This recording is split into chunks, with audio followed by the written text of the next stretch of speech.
ኢየሱስ ተማሪዎች ምንም ሳይከለከሉ የቃሌን ሀሳብ እንዲረዱ እንዲያስተውሉ ምንም እንድትረዳኝ ድካማችንን ሁሉ ይቅር እንድትለን በዚህ ደም እንድትሸፍነን በመንፈስ እሳት እንድትከልለናቸው የምንችል ጊዜ አንተ ራስ አልፈን ሰጠን።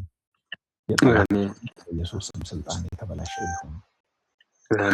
ለአንተ ይሁን። አግዘን በኢየሱስ ክርስቶስ ዘላለማዊ ስም አሜን። አሜን።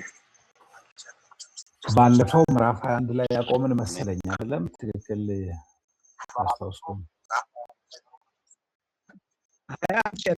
አዎ ዶክተር አለፈ። 21 ጨርሰን ነበር አለ? አዎ እሺ ጥሩ።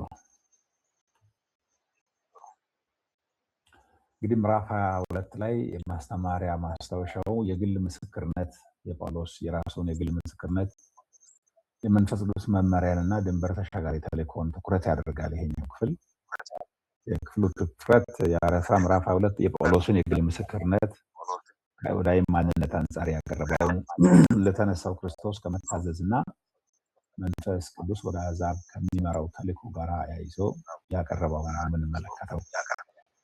ምዕራፉ እንደሚያሳየው ተልእኮ የሚጀምረው ከኢየሱስ ጋር በሚደረግ የግል ግንኙነት ሲሆን በተአማኒ ማንነት ላይ ይረጋገጣል።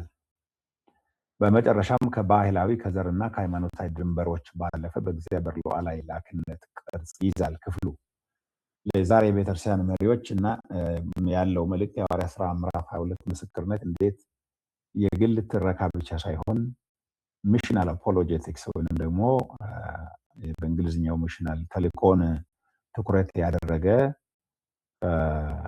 ሙግት እንዳከናወነ ነው። ተቃውሞ ባለባቸውና ጠላትነት በነገሰባቸው ሁኔታዎች ውስጥ ወንጌልን በመንፈስ ቅዱስ መርነት የመከላከል ስራ እንዴት አርአያ አድርጎ እንዳቀረበ እንመለከታለን። ወንጌልን የመከላከል ትኩረት ላይ ነው ያደረገው። እሺ ዳራው እና አጠቃላይ እይታው ተልእኮ በጠላትነት መንፈስ በተሞላ ስፍራ እንዴት የወንጌል ምስክርነት ጳውሎስ እንዳቀረበ እንመለከታለን። በሐዋርያት ሥራ 21 እስከ 22 ባለው ክፍል ላይ ጳውሎስ በኢየሩሳሌም በቤተ መቅደሱ ውስጥ ቅጥር ግቢ ውስጥ በሁከት በተነሳ ሕዝብ ተይዞ ነበር። የሮማ ወታደሮች ጣልቃ በመግባት ከአንቶኒዮ ምሽግ ደረጃዎች ላይ ሆኖ እንዲናገር ፈቀዱለት። ይህ ሁኔታ በጣም ወሳኝ ነው፣ ምክንያቱም ጳውሎስ ለገዛ ወገኖቹ የሚናገረው የአይሁድ ሃይማኖታዊ ማንነት ማዕከል በሆነው ስፍራ ላይ ቆሞ ነው እየተናገረ ያለው። የተልእኮ ትርጉም ምንድነው? የጳውሎስ ንግግር ስሜታዊ ራስን መከላከል ወይም ደግሞ የፍርድ ቤት ልመና አይደለም። ይልቁንም ሚሽነሪ ወይም ተልእኮአዊ ተግባር ነው። ምስክርነቱ እንደ አፖሎጂያዊ ማለት የተለያየ አመለካከት ያላቸውን ሰዎች የሚያገናኝ እና ወንጌልን ከእስራኤል አልፎ ወደ አሕዛብ ለምን መሄድ እንዳለበት የሚያስረዳ ምክንያታዊና ወቅታዊ መከላከያ ሆኖ ያገለግላል። ክፍሉ ድምፅ በደንብ አይሰማም። ድምፅ አይሰማም? አዎ ለሁሉም ነው ወይስ ለአንተ ብቻ? አይ በደንብ ይሰማል ዶክተር።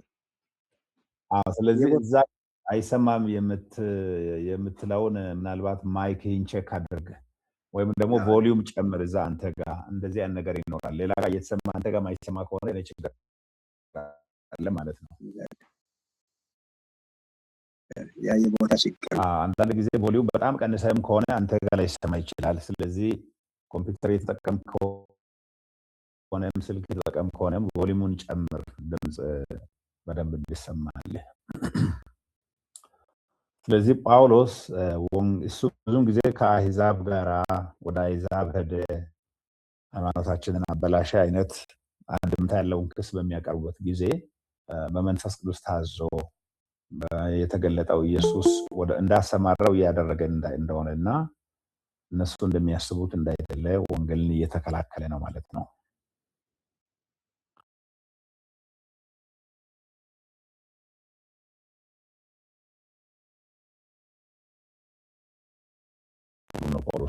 የጳውሎስ ምልከታ የሚያሳየው የሐዋርያት ሥራ ምዕራፍ 22 ለመሪዎች የሚያስታውሰው የተቃውሞ ጊዜያት በራሳችን ህልውና ላይ ከማትኮር ይልቅ በእግዚአብሔር ተልእኮ አንጻር ስታዩ የምስክርነት መድረኮች ሊሆኑ እንደሚችሉ ነው። አንዳንድ ጊዜ ፈጽሞ እኛ በማንጠብቀው ሁኔታ እንኳን ራሳችንን እንኳን ብናገኝ እኛ በማንጠብቀው መልክ ለወንጌል ምስክርነት ክርስቶስ ሊገለጥ ሊታይ ሁኔታዎች በእግዚአብሔር ሉዓላዊነት ለአገልግሎት ሊውሉ እንደሚችሉ ከዚህ እንገነዘባለን። በተልእኮ አመክንዮ ወይም ክርክር መከላከያ ላይ በጳውሎስ ንግግር ውስጥ ከማንነት ወደ መላክ ነው የሚሻገረው። የጳውሎስ ምስክርነት ለዘመኑ አገልግሎት ትልቅ ትምህርት በሚሰጥ ግልጽ የተልእኮ ሂደት ውስጥ ይገለጻል። ማንነትና ተአማንነት ነው ቁጥር 1 እስከ 5 የምናገኘው። ጳውሎስ የሚጀምረው በአክብሮት አድራሻ ነው። ወንድሞችና አባቶች ሆይ ብሎ በብዙ አክብሮት እየጠራቸው ይጀምራል። በስሜት አልተነዳም። በዕብራይስጥ በአረማይክ ቋንቋ በመናገር በእነሱ አፍ መፍቻ በሆነው ቋንቋ ነው የሚናገረው። የአይሁድ ብቃቱን በማጉላት የጠርሴስ ሰው በገማልያል እግር ስር የተማረ ለእግዚአብሔር ቀና እንደሆነ ያቀርባል ስለራሱ። የተቀናጀ የተልእኮ መርህ በዚህ ውስጥ የምናገኘው ተአማንነት ከማወጅ ይቀድማል። ማለት እሱ ለአይሁድ ለሃይማኖት በእግዚአብሔር ፊት በንጹህ ሕሊና የሚመላለስ ሰው እንደሆነ ያቀርባል። ጳውሎስ የቀድሞ ህይወቱን አይክድም፣ ይልቁንም አዲስ ትርጉም ይሰጠዋል። የወንጌሉን ልዩነት ከማቅረቡ በፊት የጋራ መግባቢያ ነጥቦችን ይመሰርታል። እነሱን ሊማርክ የሚችሉ ሃይማኖታዊ የኋላ ታሪኮቹን ያስታውሳቸዋል። ለአገልግሎት መሪዎች ለኛ ማለት ነው ውጤታማ ተልእኮ ፓስተራዊ፣ ወንጌላዊ ወይም ደግሞ ማህበራዊ የሚጀምረው የሰዎችን ማንነት ታሪክ በማክበር ነው። አክብሮት ጆሮን ይከፍታል፣ ንቀት ግን ይዘጋል። ሰውን በመናቅ መጀመር የለብንም። ለምሳሌ አሁን በጣም አክራሪ የሆነ ሃይማኖተኛ ጋር እንኳን ስናወራ ያው በተለያየ መንገድም ቢሆን ፈጣሪን እንደምንፈልግ እንደምናከብር የታወቀ ነው። የሁላችንም መነሻ ሐሳብ ብለህ ስትጀምር ሰው የጋራ የሆነ መሰረት የሚሆን ነገር በእኛ ንግግር ውስጥ ማየት ይጀምራል ማለት ነው። መለወጥና ተልእኮውን መቀበል የሐዋርያት ሥራ ምዕራፍ 2:6-16 ባለው ለጳውሎስ የሚከተሉትን ይተርካል። በደማስቆ መንገድ ላይ ከተንሳኤው ኢየሱስ ጋር የተደረገ ግንኙነቱን ያስታውሳቸዋል። አይነ ስውርነቱና በሌሎቹ ላይ ጥገኛ መሆኑን ሰው እየመራ እንደወሰደው፣ የታማኙ አይሁዳዊ አማኝ የሐናንያ ሚና በጊዜው በጳውሎስ መለወጥ ላይ ምን እንደነበረና ጥምቀቱና ምስክር እንዲሆን የተሰጠው ጥሪ እዚህ ጋር ያቀርባል። ሐዋርያት ሥራ ምዕራፍ 2:16 ላይ በተለይ ጳውሎስን ሲያጠምቅ ሐናንያ የተናገረው ቃል እጅግ ወሳኝ ነው። ባለፈው እንዳስታውስኳችሁ በኔ ዩቲዩብ ላይ ለምን በኢየሱስ ስም አጠመቁ በሚለው ላይ ለማስተማር እንደሞከርኩት ጳውሎስን ያጠመቀው ሐናንያ አይደለም በኢየሱስ ስም አጠምቃለሁ ያለው። ነገር ግን ጳውሎስ ተነስና የኢየሱስን ስም እየጠራ ተጠመቅ ያለው። ብዙ እነዚህ ሳይሆኑ ሐዋርያት ከሚያወናብዱት ትምህርቶች አንዱ በኢየሱስ ስም አጠምቃለሁ ብለው ይላሉ። ግን ምንም መሰረት የሌለው ነው። ምክንያቱም ተጠማቂው ጳውሎስ ነው የኢየሱስን ስም የጠራው እንጂ አጥማቂው ሐናንያ አይደለም የጠራው። ስለዚህ ከዚህ የምናስተውለው በሐዋርያት ሥራ ያሉ በሙሉ በኢየሱስ ስም ተጠመቁ የሚለው ትእዛዝ ተጠማቂው የሚጠራው ነው የኢየሱስን ስም እንጂ አጥማቂው አይደለም። መጽሐፍ ቅዱስ በአዲስ ኪዳን ላይ የአጥማቂውን ድርሻ እንደውም አያሳይም። አጥማቂው በማን ስም ያጠምቅ ምንም አይናገርም። የሚናገረው ተጠማቂው የሚያደርገውን ስራ ላይ ነው። ሮሜ ምዕራፍ 6 ላይ ብትመለከቱ። ለማንኛውም ይሄ ከሀሳባችን ወጣ ያደርገናል፣ ግን ይጠቅማቸዋል። ምክንያቱም ሐሰት ትምህርት በጣም እያስቸገረ ባለበት አውድ ስላለን ማለት ነው። ከዚያ የተቀናጀ የተልእኮ መርህ የምናገኘው ከዚህ ተልእኮ ከስትራቴጂ በፊት በመለኮታዊ መገለጥ ላይ የተመሰረተ ነው። ጳውሎስ በመለኮታዊ መገለጥ በደማስቆ መንገድ የተገለጠውን ኢየሱስ የእሱ ፈቃድ ሳይሆን የኢየሱስ ስልጣን እሱን አሁን እየሄደበት ያለውን መንገድ የወሰደ እንደሆነ ያሳያቸዋል። የጳውሎስ ጥሪ የመነጨው ከመለኮታዊ ግንኙነት እንጂ ከሙያ ምኞት ወይም ደግሞ ከተቋማዊ ዕቅድ አይደለም። እሱ በሆነ ሃይማኖት ተቋም ስለተነዳ ወይም ደግሞ ሙያውን ስለፈለገ የሆነ ጥቅም፣ ሀብት፣ ክብር ስላለው አይደለም። መለኮታዊ ግንኙነት ለሱ አገልግሎት መሰረት እንደሆነ ይሄንን ከማሳየት ይጀምራል።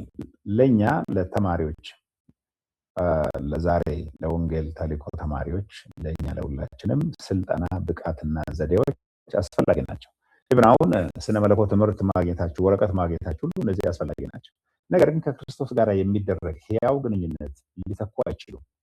በግል ሕይወታችሁ ከጌታ የሰማችሁት ድምፅ፣ ጸሎት፣ ለእግዚአብሔር ያላችሁ አክብሮት፣ ታዛዥነት፣ ከዛም የሚመነጭ መንፈስ ቅዱስ ኃይል፣ ቅባት የሚተካ የትኛውም ስልጠና፣ ትምህርት፣ ዲግሪ ሊኖር እንደማይችል መታወቅ አለበት።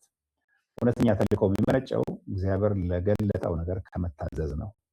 ይሄ ወሳኝ የሆነ ከጳውሎስ ሕይወት የምንማረው ነገር ነው። ጳውሎስ ብዙውን ጊዜ ለዚህ ለመለኮታዊ ጥሪ ታዛዥነት እና ከዚህ የሚመነጭ አገልግሎት እንደሆነ በመጥቀስ ያስተምራል፣ ያምናልም። የቤተ መቅደስ ራዕይና የተልእኮ አቅጣጫ ለውጥ ደግሞ እናገኛለን። ሐዋርያት ሥራ ምዕራፍ 22 17-21 ላይ ጳውሎስ በጣም እየተቀደሰና የሚወደው ስፍራ በሆነው በቤተ መቅደስ ውስጥ ሲጸልይ ኢየሱስ ኢየሩሳሌም ምስክርነቱን እንደማትቀበል ያስጠነቅቀዋል። ወደ አሕዛብ በሩቅ እልካለሁ፣ በሩቅ ወዳሉት አሕዛብ እልካለሁ ብሎ ያዘዋል። የተቀናጀ ተልእኮ መሪ በዚህ ምንድነው? እግዚአብሔር አንዳንድ ጊዜ ተልእኮአችንን በጣም ከምንቀርባቸው ማንነቶችና ጥልቅ ታማኝነት ካለንባቸው ቦታዎች ያርቃል። መንፈስ ቅዱስ ከለመድናቸው የአገልግሎት ቦታዎች ወደ ማናውቃቸው ስፍራዎች ሊጠራን ይችላል። አንዳንድ ጊዜ ስላደጋችሁ አካባቢውን ስለምትወዱ ቋንቋውን ባህሉን ስለምትችሉ እዛ ቦታ ውጤታማ የምትሆኑ ይመስላችኋል። ግን ምናልባት እግዚአብሔር ለስራ በሄዳችሁበት፣ ለንግድ በወጣችሁበት ውጤታማ ሊያደርጋችሁ ይችላል። ፈጽሞ የእናንተ መሰረታዊ መተማመኛ የሆነ ነገር ምንም በሌለበት። ለምን ጳውሎስ እዚህ ክፍል ላይ እንደምናየው ወደ አሕዛብ እንዴት ነው እግዚአብሔር የተናገረው? ምክንያቱም እሱ ቋንቋውን ይችላል፣ ባህሉን ይችላል፣ ሲያሳድድ ነበረ፣ ቀና ነበረ፣ ለሃይማኖቱ ለወጉ ታማኝ ነበረ። እግዚአብሔር ግን በሩቅ ወዳሉት እልክሃለሁ ብሎ ሲናገር እንሰማለን። ለዘመኑ አገልግሎት ይህ የጥሪ ስሜታቸው አዲስ አቅጣጫ ለሚያስፈልጋቸው ፓስተሮች፣ ሽማግሌዎች እና የቤተክርስቲያን ተጓዳኝ ተቋማት መሪዎች ማለት በኤንጂኦ ብትሰሩ፣ በተለያየ ንግድ ብትሰሩ እንኳን በኃይል የሚናገር ነው። ይሄ ክፍል ታማኝነት ሁሉ ጊዜ ባለህበት መቆየት አይደለም። አንዳንድ ጊዜ መላክ ነው ወደ ሌላ ባህል፣ ወደ ሌላ ቋንቋ፣ ወደ ሌላ ጂኦግራፊ፣ ወደ ሌላ ክልል እግዚአብሔር ሊልክ ይችላል። ስለዚህ ይሄ ወሳኝ የሆነ መርህ ነው ማለት ነው። ግጭት፣ ዋጋና ወቅታዊ ጥበብ የሐዋርያት ሥራ ምዕራፍ 22-30 ላይ ጳውሎስ ለአሕዛብ ሲጠቅስ ሕዝብ ተቆጣ። ምክንያቱም ለአይሁድ ነው የተናገረ ያለው፣ ስለ አሕዛብ ነው እሱ የሚጠቅሰው። አስቆጣቸው። ምክንያቱም ታውቃላችሁ አሕዛብን ምን ያክል እንደሚጠሉ፣ እንደሚቃወሙ፣ እንደሚንቁ። ሁከትም እንደገና ተነሳ። ጳውሎስም ያለ ሕግ እንዳይገረፍ የሮማዊ ዜግነቱን ተጠቀመ። ለወታደሮች ወይም ተናገረ። የተቀናጀ የተልእኮ ግንዛቤ ከትምህርት ነው። ተልእኮ በተለይም ዘርን፣ ባህልን ወይም ሃይማኖታዊ ድንበሮችን ሲሻገር ተቃውሞን ይቀሰቅሳል። በአዲስ ቦታ ሁሉ ጊዜ ነገር አልጋ ባልጋ ይሆናል ማለት አይደለም። ተቃውሞን ይቀሰቅሳል። ጥበብና ሕጋዊነት የእምነት ድክመት ምልክቶች አሉ። ይልቁንም እግዚአብሔር በተልእኮ ውስጥ የሚጠቀማቸው መሳሪያዎች ናቸው። ጥበብና ሕጋዊነት የእምነት ድክመት። ጳውሎስ ሕጋዊነቱን ተጠቀመ፣ እዚህ ጋር ጥበብ ተጠቀመ። የሮማ ዜጋ ሆኜ ብሎ እነዚህ ዜጋዎች ማለት ሮም ወታደሮች አይሁድን ሰው ሕዝብ ለማስደሰት ያለ ምክንያት ያለ ሕግ ሊገርፉ ነበር። ግን ጥበብና ሕጋዊነትን ተጠቅሟል። አንዳንድ ጊዜ ሕግ የሚናገረውን ማወቅ ተገቢ ነው። የሀገሪቱ ሕግ ስለ ሃይማኖት እኩልነት የሚናገረውን የተለያየ ነገር መጠቀም ተገቢ ሊሆን ይችላል። እግዚአብሔር እነዚህን ይጠቀማቸዋል። ጳውሎስ ከተልእኮው አላፈገፈገም ወይም ደግሞ ያለ አስፈላጊነት ለሞት ራሱን አሳልፎም አልሰጠም። እየታዘዘ የኃይል መዋቅሮችን በጥበብ ተጠቀመባቸው። ይሄ ትልቅ ወሳኝ የሆነ አካሄድ ሊሆን ይገባል። ለማህበራዊ ማለት በተለያየ ቦታ ለምንሰራ ሰዎችም ይህ ታማኝና ኃላፊነት የተሞላበት ተልእኮ አካል አድርጎ ከህግ ስርዓቶች፣ ከሲቪል መብቶች እና ከተቋማዊ ማዕቀፎች ጋር መስራት ተገቢ መሆኑን ያረጋግጣል። አንዳንድ ጊዜ ህግ የሚያውቁ ሰዎች በባህል ላይ ደግሞ ሰፋ ያለ አመለካከት ያላቸውን ሰዎች እውቀት፣ ጥበብ መጠቀም ከዚህ አንጻር ማየት ተገቢ ነው የሚሆነው። አንዳንዶቻችሁ በባህሎቻችሁ ምን ማስቀደም እንዳለባችሁ ታውቃላችሁ። ያንን መጽሐፍ መናቅ የለባችሁም፣ መጠቀም አለባችሁ። ከጳውሎስ ብልህነት እንደምናስተውለው ዋናውና ስነ መለኮታዊና የተልእኮ ትኩረቶች ከዚህ ምዕራፍ ምንድነው? የግል ምስክርነት እንደ ወንጌል መከላከያ ሚሽናል አፖሎጄቲክስ ነው። የጳውሎስ ታሪክ በስነ መለኮት ላይ የተመሰረተ ነው። ባህልን ያገናዘበ ነው። በስትራቴጂ የታቀደ ነው የተሞላ ነው። የትምህርቱ ትኩረት በዚህ ክፍል መሪዎችና ተማሪዎቻቸው ምስክርነታቸውን እንደ ግል ታሪክ ብቻ ሳይሆን ወደ ሌሎች አመለካከት መሻገሪያ ድልድይ አድርገው እንዲያቀርቡ መርዳት አለባቸው። የመንፈስ ቅዱስ መሪነት በተልእኮ ውስጥ ምንም እንኳን የሐዋርያት ሥራ 22 መንፈስ ቅዱስ መናገሩን በግልጽ ባይጠቅስም የሉቃስ ሐዋርያት ሥራ መጽሐፍ ተልእኮ በመንፈስ ቅዱስ እንደሚጀምር፣ እንደሚመራና እንደሚታገስ በተከታታይ ያሳየናል። የጳውሎስ ግንኙነት መላክና የአቅጣጫ ለውጥ ሁሉም የሚከናወኑት በዚህ በመንፈስ ቅዱስ በሚመራ ታሪክ ውስጥ ነው። ጳውሎስ የራሱን ሃይማኖት የተነሳበትን የተለወጠበትን ወደ አሕዛብ የሄደበትን የእግዚአብሔር ወደ ሩቅ አገር እልካለሁ ብሎ የሚናገረውን ሁሉ ሲናገር በመንፈስ ቅዱስ የተደረገ ምርት እንደሆነ እንገነዘባለን። የተቀናጀ ግንዛቤ ከዚህ ምንድነው? ተልእኮ በዋነኝነት የሰው ተነሳሽነት ሳይሆን መንፈስ ቅዱስ አስቀድሞ እየሰራ ባለው ስራ ላይ መሳተፍ ነው። ጳውሎስ ስለዚህ የጠራውን ጌታ አቅጣጫ ያሳየውን ጌታ መታዘዙን እንጂ የአይሁድ ሃይማኖትን በመርገጥ ወይም ደግሞ በመቃወም ወይ የራሱን ፍላጎት ያከናወነ እንዳይደለ ነው የገለጸላቸው። ድንበር ተሻጋሪ ተልእኮ ውስጥ ከዚህ ምንድነው የምናስተምረው? ወደ አሕዛብ በሩቅ ወዳሉት እልካለሁ የሚለው ትእዛዝ የሐዋርያት ሥራን ተልእኮአዊ ትርታ ያጠቃልላል። ይህ የኢሳያስን ለአሕዛብ ብርሃን የመሆን ራእይና የኢየሱስን እስከ ምድር ዳርቻ ምስክሮቼ የመሆን ትእዛዝ ያስተጋባል። ዋና መሪ ተልእኮ ሰፊ ሁሉንም የሚያካትትና ብዙውን ጊዜ ሃይማኖታዊ የሆኑት የጥንቃቄ ቀጠናዎችን ወይም ኮምፎርት ዞን የሚያናውጥ ነው።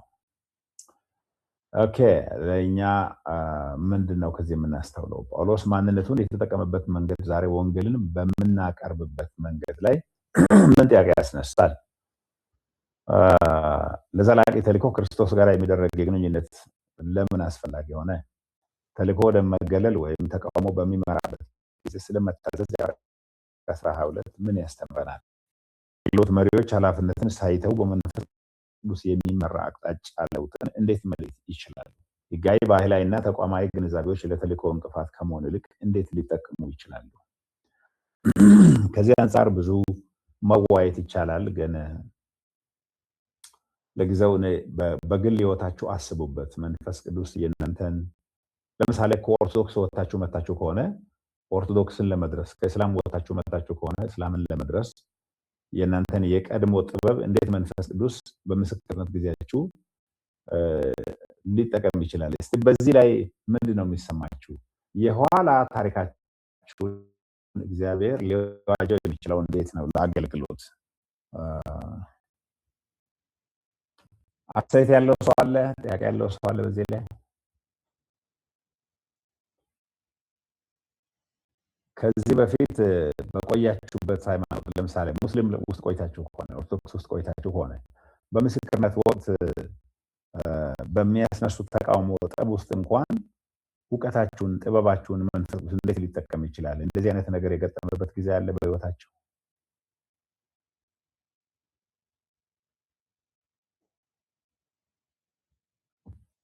ወደ አእምሯችሁ በጣም የምታካፍሉት ነገር አለ?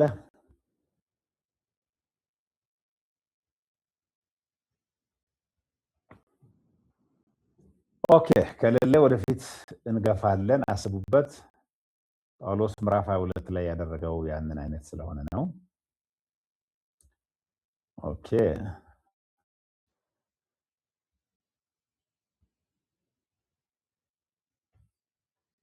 ተግባራዊ ነጥቦችን እዚህ ጋር አንስተን አይተን እንሄዳለን። እውነትን ከመናገሬ በፊት ድልድዮችን መገንባት አለብህ። ተልእኮህን ከክርስቶስ ጋር በሚደረግ እውነተኛ ግንኙነት ላይ መመስረት አለብህ። መዋቅር ልኳል እንዲህ ሆነዋል ከምትለው በላይ ማለት ነው። ድንበሮችን ስትሻገር ተቃውሞውን መጠበቅ አለብህ። በመንፈስ የሚመራ የአቅጣጫ ለውጥን በትህትና ማስተዋል አለብህ። ጳውሎስ ወደ አሕዛብ የሄደው አይሁዶች ሲቃወሙ እንደሆነ ማስተዋል አለብን። ባህላዊና ሕጋዊ ጥበብን በኃላፊነት መጠቀም አለብህ። የሮም ዜጋ ሆኜ ያለ ሕግ ማለት ያለ ጥፋት መገረፍ የለብኝም የሚለውን እንዴት እንደተጠቀመ ነው ማለት ነው። ከፕሮግራሞች ወይም ከመድረኮች ይልቅ በመንፈስ ቅዱስ ላይ መደገፍ ተገቢ እንደሆነ ማየት አለብን። በተለይ አቅጣጫ በሚጠፋበት አጣብቅኝ ውስጥ በምንገባበት ጊዜ መንፈስ ቅዱስ ወደሚያመለክተን አቅጣጫ መሄድ እንጂ የኛ ሰብአዊ እውቀት ብቻ አይሰራም። የመጨረሻ ማጠቃለያ እንግዲህ ሐዋርያት ሥራ ምዕራፍ 22 እንደሚያስተምረን ተልእኮ በራስ ምርጫ የሚደረግ ራስን በመጠበቅ ላይ ያተኮረ ወይም በሰው የሚመራ አይደለም። ተልእኮ የሚወለደው ከጌታ ጋር ከመገናኘት ነው። ቅርጽ የሚይዘው መንፈስ ቅዱስ ነው። በዓለም ተቃውሞ ሊገጥመን ይችላል። በታዛዥነት እምነትም መጽናት ይጠይቃል። ለዛሬ አገልግሎት መሪዎች የጳውሎስ ምስክርነት ክርስቶስ በታማኝነት በጥበብ በድፍረት እንድንመሰክር ይጠራናል። መንገዱ ከምቾታችን ከማንነታችን ወይም ከጠበቅነው ጋራ ነገር በላይ ቢወስደንም እንኳን ማለት ነው። እሺ የሐዋርያት ሥራ ምዕራፍ 23 ተልእኮ በጫና ውስጥ በመንፈስ የሚመራ ድፍረት ማስተዋልና ጽናት ዋና ጥቅስ የሐዋርያት ሥራ ምዕራፍ 23 1 እስከ 35 ነው የምንመለከተው።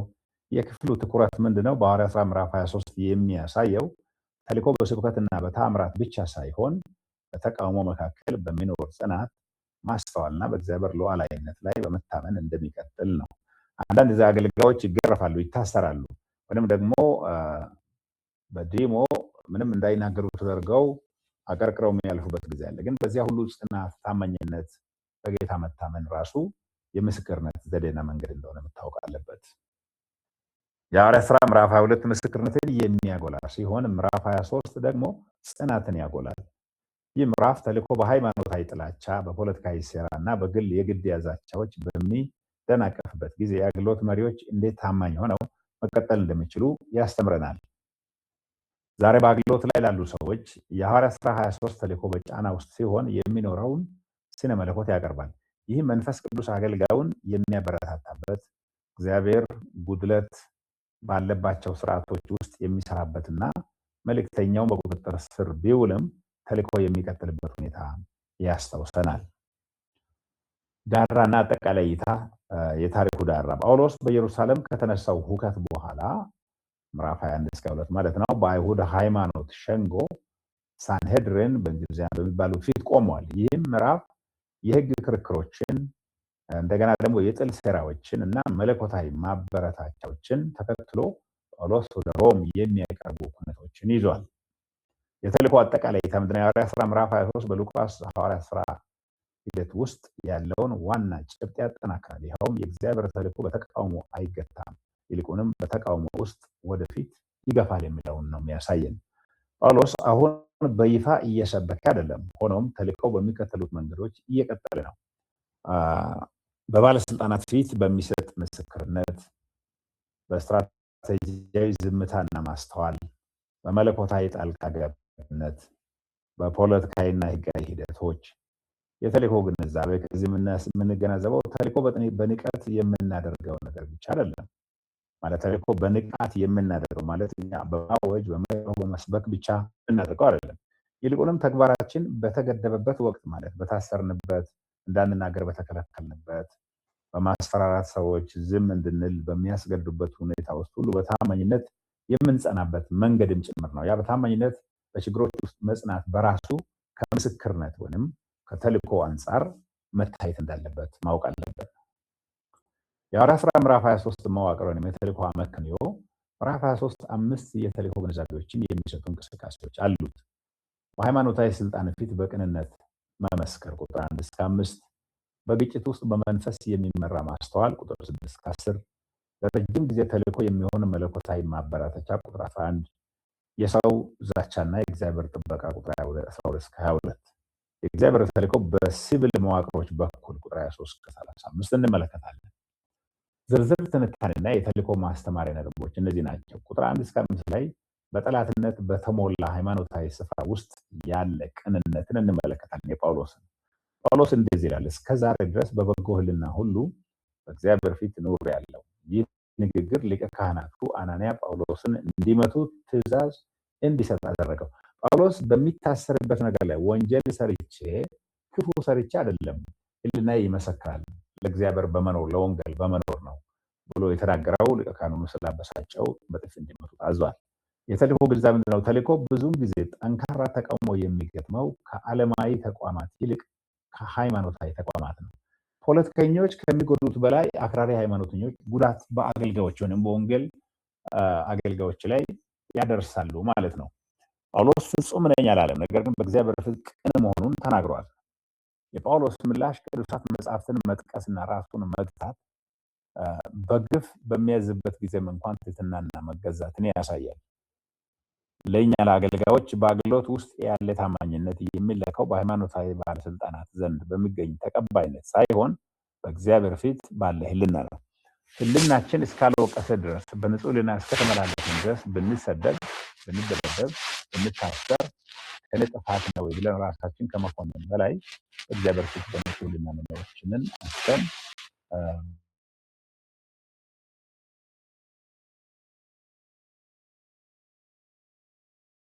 መጽናት አለብን ማለት ነው።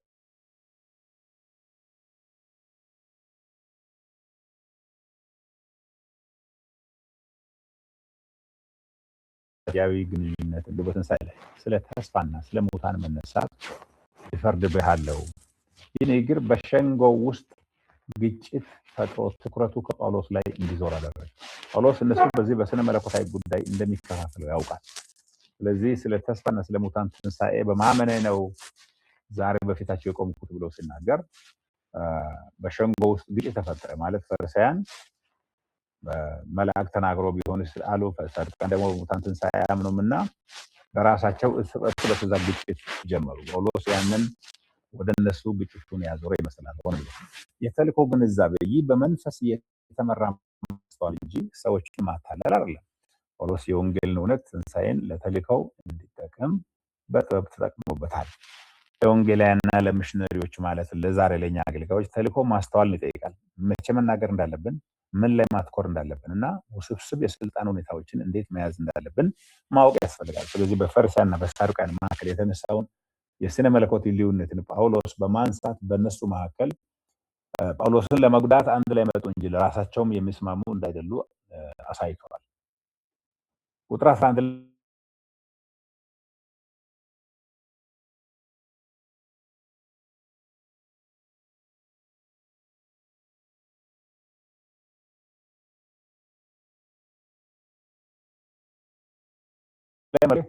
የተናገረው ነው።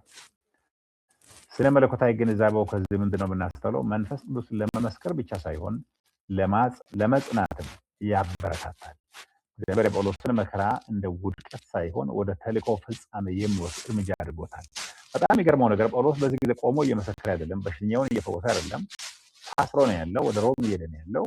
ግን መንፈስ ቅዱስ ከሱ ጋር ተስማምቶ እንደሆነ በኋላ ላይ በባህር በወጀብ ሊያልፍ ነው ያለው። ብዙ ጊዜ ምግብ ሳይቀምስ ብርሃን ሳይታይ በጨለማ ውስጥ ሊያልፍ ነው ያለው።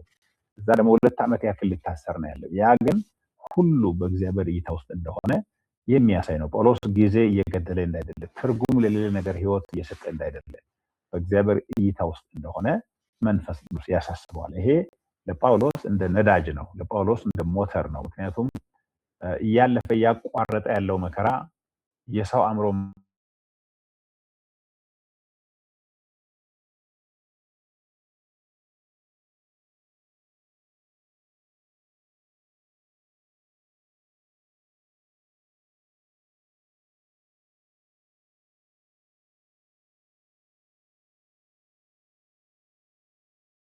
ማይገምተው ቦታ ውስጥ በዚያ ሁሉ ውስጥ ለህይወታችሁ ትልቅ ጉልበት አቅም እንደሚሆን ማወቅ ያስፈልጋል። ለዚህ ነው አገልግሎት ብዙም ጊዜ ከእግዚአብሔር ጋር ካለ ግንኙነት ነው የሚጀምረው።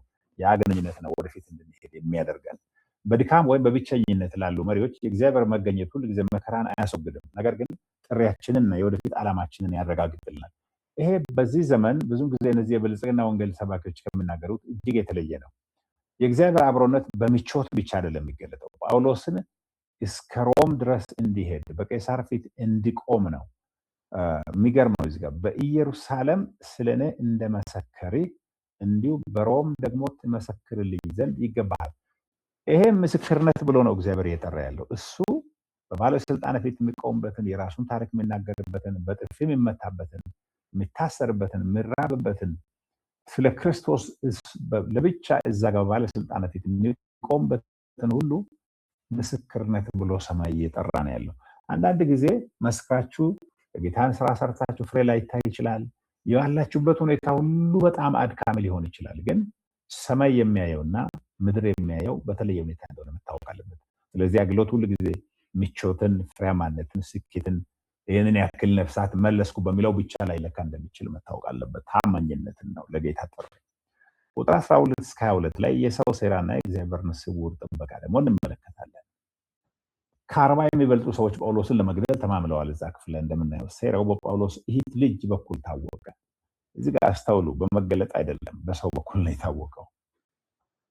የእግዚአብሔር ጥበቃ አንዳንድ ኦርዲነሪ በሆኑ በማናስበው መንገድ ወደ ህይወታችን ሊመጣ ይችላል። ላይ መገለጥ ነው እዚህ ጋር አይመጣው።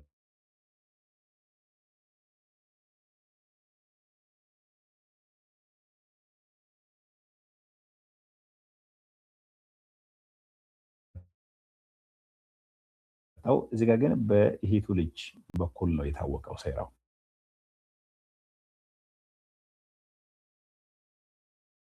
ሰው ድንቅ በሚመስሉ ተአምራት ሳይሆን ተራና በማይታዩ ሰዎች በኩል ነው። ይሄ ነው ዋናው ለማንሳት ነው የፈለኩት።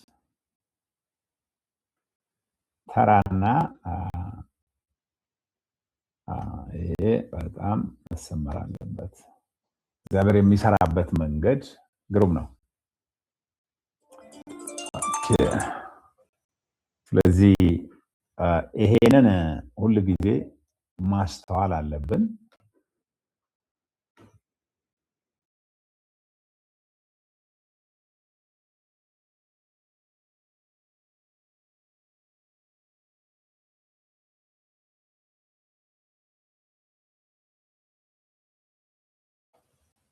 ሶሪ ፎር ኢንተራፕሽን። እየሰማችሁኝ ያላችሁ? እየሰማን ነው። ኦኬ።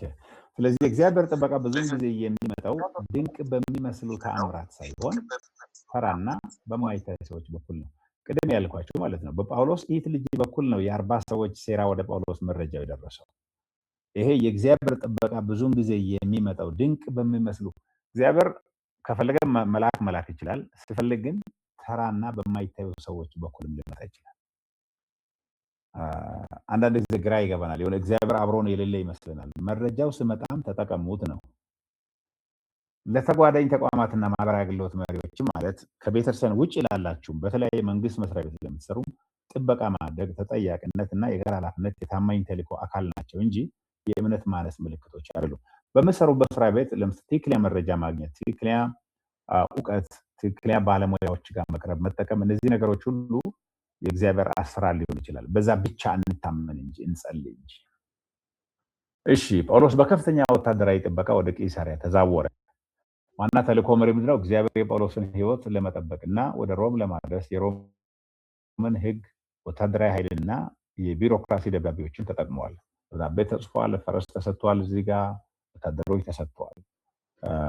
ከነዚህ ከ40 ሰዎች እንዲታደግ ማለት ነው። ይሄ ማለት እግዚአብሔር አሰራር ነው ማለት ነው። እግዚአብሔር ፈበር ነው፣ ሞገስ ነው ማለት ነው። የመንፈስ ቅዱስ ግንዛቤ፣ የመንፈስ ቅዱስ ተልዕኮ በመንፈሳዊ በሆኑ ነገሮች ብቻ የተገደበ አይደለም። የግድ መልአክ ሲላክ መገለጥ ራእይ ብቻ አይደለም። አሁን ከእህቱ ልጅ ሰምቶ ለመቶ አለቃው ተናግሮ መቶ አለቃው ጥንቃቄ አድርጎ በምሽት በሌሊት በወታደራዊ ኃይል ሁሉ የሚሸኝበት የመንፈስ ቅዱስ አሰራር እንደሆነ ነው።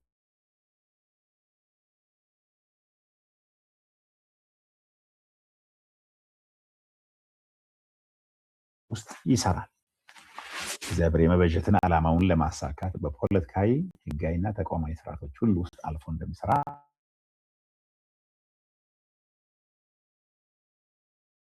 መታወቅ አለበት።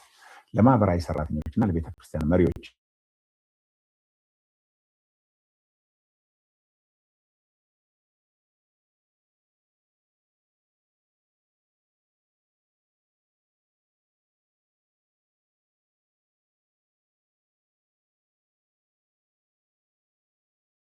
ከዚህ ምን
ከፖሊስ ከፍትህ ከሌሎች ከህግ አካላት ጋራ በምናደርገው ግንኙነት ማለት ጉቦ ሳንሰጥ ሙስናው ሳንገባ በርካሽ መንገድ አሁን የቤተክርስቲያን መሬት ለማግኘት ሰዎች ጉቦ ይሰጣሉ። በጣም አስቸጋሪ ዘመን ላይ ደርሰናል።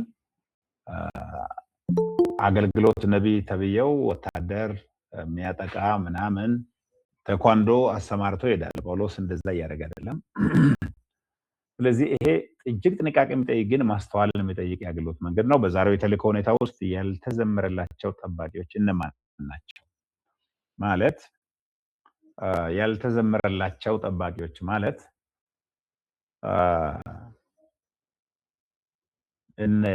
እነዚህ እግዚአብሔር የሚጠቀማቸው ብዙ እኛ እከሌ ብለን የማንጠራቸው የጳውሎስ የሂቱ ልጅ አይነት የወታደሮች አይነት እግዚአብሔር የሚጠቀማቸው ፈጽሞ እኛ በዚህ በእከሌ በኩል የማንለው ግን እግዚአብሔር በተዋሪ መንገድ የሚጠቀማቸው ሰዎች እነማን ናቸው? በህይወታቸው ለአገልግሎት የሚሆኑ ተግባራዊ ነጥቦች ምንድነው? በእግዚአብሔር ፊት ያለ ቅንነት በጫና ውስጥ ለሚደረግ ተልእኮ መሰረት ነው።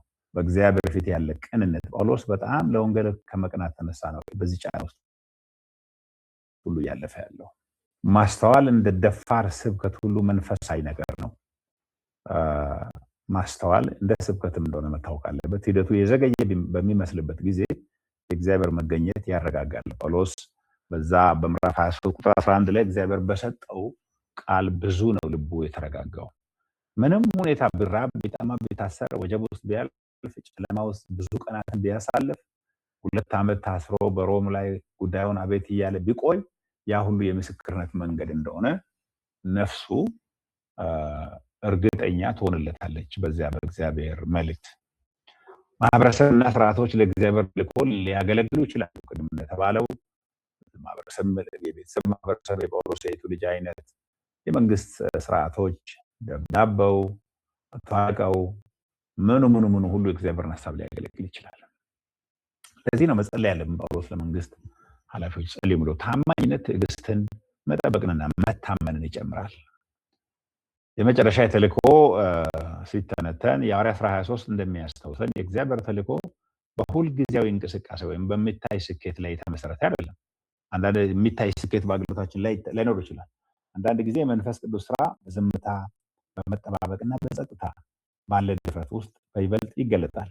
ተልእኮ የሚቀጥለው አገልጋዩ ጠንካራ ስለሆነ ሳይሆን እግዚአብሔር ለተስፋ ቃሉ ታማኝ ስለሆነ ነው። ስለዚህ ወንጌል አገልግሎት ወይንም ደግሞ ሚስዮናዊነት ወይንም ደግሞ የተልእኮ አገልግሎት ሁሉ ጊዜ አልጋ ባልጋ አይሆንም። ሁሉ ጊዜ የሚታይ የሚጨበጥ የሚዳሰስ የሚቆጠር የነፍሳት ምርኮ ላይኖር ይችላል። መከራው፣ እስራቱ፣ ረሃቡ፣ ጽናቱ አንዳንድ አልፎ መስዋዕትነት ውስጥ ልትገቡ ትችላላችሁ። የሐዋርያት ሥራ 24 ተልእኮ በባለስልጣናት ፊት ወደዚህ ከመሻገራችን በፊት በምዕራፍ 23 ላይ ከተማርነው ምንድነው እንደው ልባችሁን የነካ ነገር ከህይወታችሁ ከሚሄድ ነገር የምታካፍሉት አለ? እሺ ጸጋው እያነሳ ነበር። እሺ ዶክተር አቤት። በዚህ ዘመን በአሁኑ ጊዜ አንዳንድ ቤተ እምነቶች ወይም ዓለም አቀፍ ተባዮች በብዛት በወታደርና በባንድ ነው የታጀቡ የሚያገለግሉት። ነገር ግን 23:11 ላይ ሐዋርያው ጳውሎስ ጋር አጠገቡ ላይ ቆሞ አይዞ ያለ እስከ ሞትም እየተዳየ በድፍረት በታማኝነት ከጌታ ጋር ቆሞ ወንጌሉን በአግባቡ ሲያስተላልፍ ነበር። ዛሬ በዚህ ዘመን እንግዲህ ከዚህ ከ23:11 ቁጥር ላይ ባለው ቃልና አሁን በየአድባራው በየቤተ እምነቱ የሚደረጉ ነገሮችን ለኛም በዚህ ዘመን ማስተማሪያ ሳይሆን ፈተና ውስጥ ያለን ነው። ይሄን ደግሞ ካላደረገን ተብሎ እኮ ከዛ ከላይ እስከ ታች ድረስ የመንግስትን መዋቅር አድርጎ መሳሪያ አንግቦ እንግዲህ ቃል ሲሰብክና ሲመሰክር ለኛም ለዘመናችንም ወንጌል መመስከር አንዳንድ ቦታ ላይ በጣም እንቸገራለን። ነገር ግን ወታደር ካልቆመ ባንች ማርሽ ባንድ ካላጀበ እየተባለ ብዙ ነገሮች አሉና ይሄንን እንዴት መቅረፍና እንዴት ማስተካከል እንደምንችል እስቲ አቅጣጫ ብታሳይ ለዘመናችንም ለኛም ደግሞ ማስተማሪያ የሆኑ ነገሮችን ለቤተክርስቲያን ምን እነዚህ ለዓለም አቀፍ ተባይ ነው አድርጎ የሚያደርጉትን እንግዲህ አቅጣጫ የሚሰጥበት አቅጣጫንም እነሱም ደግሞ ከዚህ ከቃሉ ጋር ከዚህ ከቁጥር 11 በተለይ በደንብ አበክሮ ያስተምራልና ሳያልና ለነዚህ ምን አይነት ምላሽ ለመስጠት እንደምንችል አቅጣጫ ነገር ብታሳየን። እስቲ እናንተ ያሳዩ ተመራችኋልና ሌሎች ደግሞ እስቲ በዚህ ረገድ በዚህ ጉዳይ ላይ ለተነሳው ጥያቄ እስቲ እናንተ አስተያየቶቻችሁን አዋጡ እስቲ።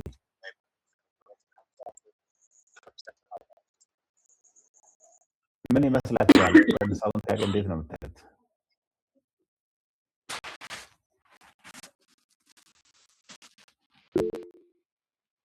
ሽመልስ እጅ አንስተዋል። እሺ ዶክተር አመሰግናለሁ። ጌታ ይባረክ። የተማርናቸው ትምህርቶች በጣም ወሳኝና እኛን ወደ መጽሐፍ ቅዱስ የሚመልሱ ናቸው። ወደ ቀደመው ልምምድ ወደ ቀደመው ያፈነገጡ ልምምዶቻችን የሚመልሱ ናቸው። ብዙ ጊዜ ስለ ትምህርቶች ይነገራል። ስለተሳሳቱ ልምምዶች ብዙ አይባልም። አሁን ልምምዶቻችንን ወደ መጽሐፉ ይሄ ያወራ ስራ አሁን እየሰጡን ያሉት ኮርስ አይሰማም ዶክተር አይሰማም እንትን ያለ ነው። እኮ አለ። እስቲ አስተካክለው ያንተን።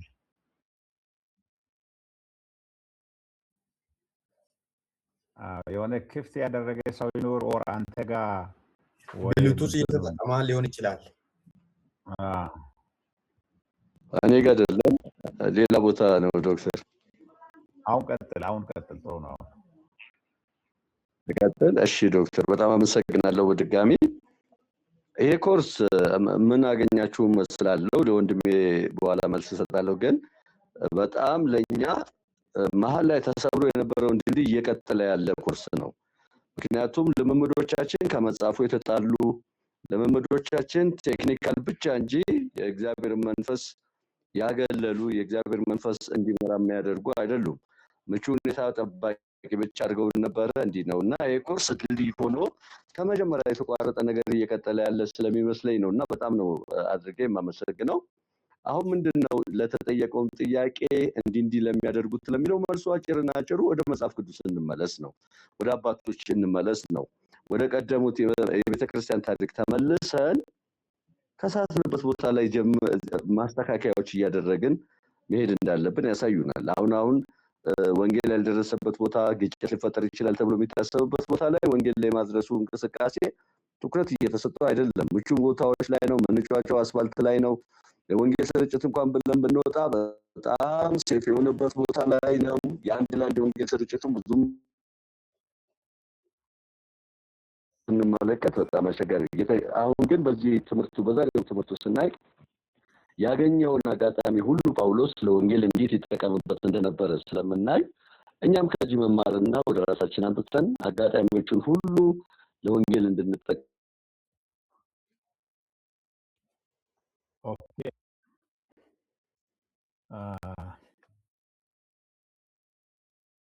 ከምባቸው ልናደርግ እንደሚገባ ለስውር የሆኑ ተራ የሆኑ አጋጣሚዎችን ወይም ደግሞ እንደዚህ አይነት ሰዎችን እንደሚጠቀም እንደኛሉ ተመልካቹ ጌታ ይባርክ።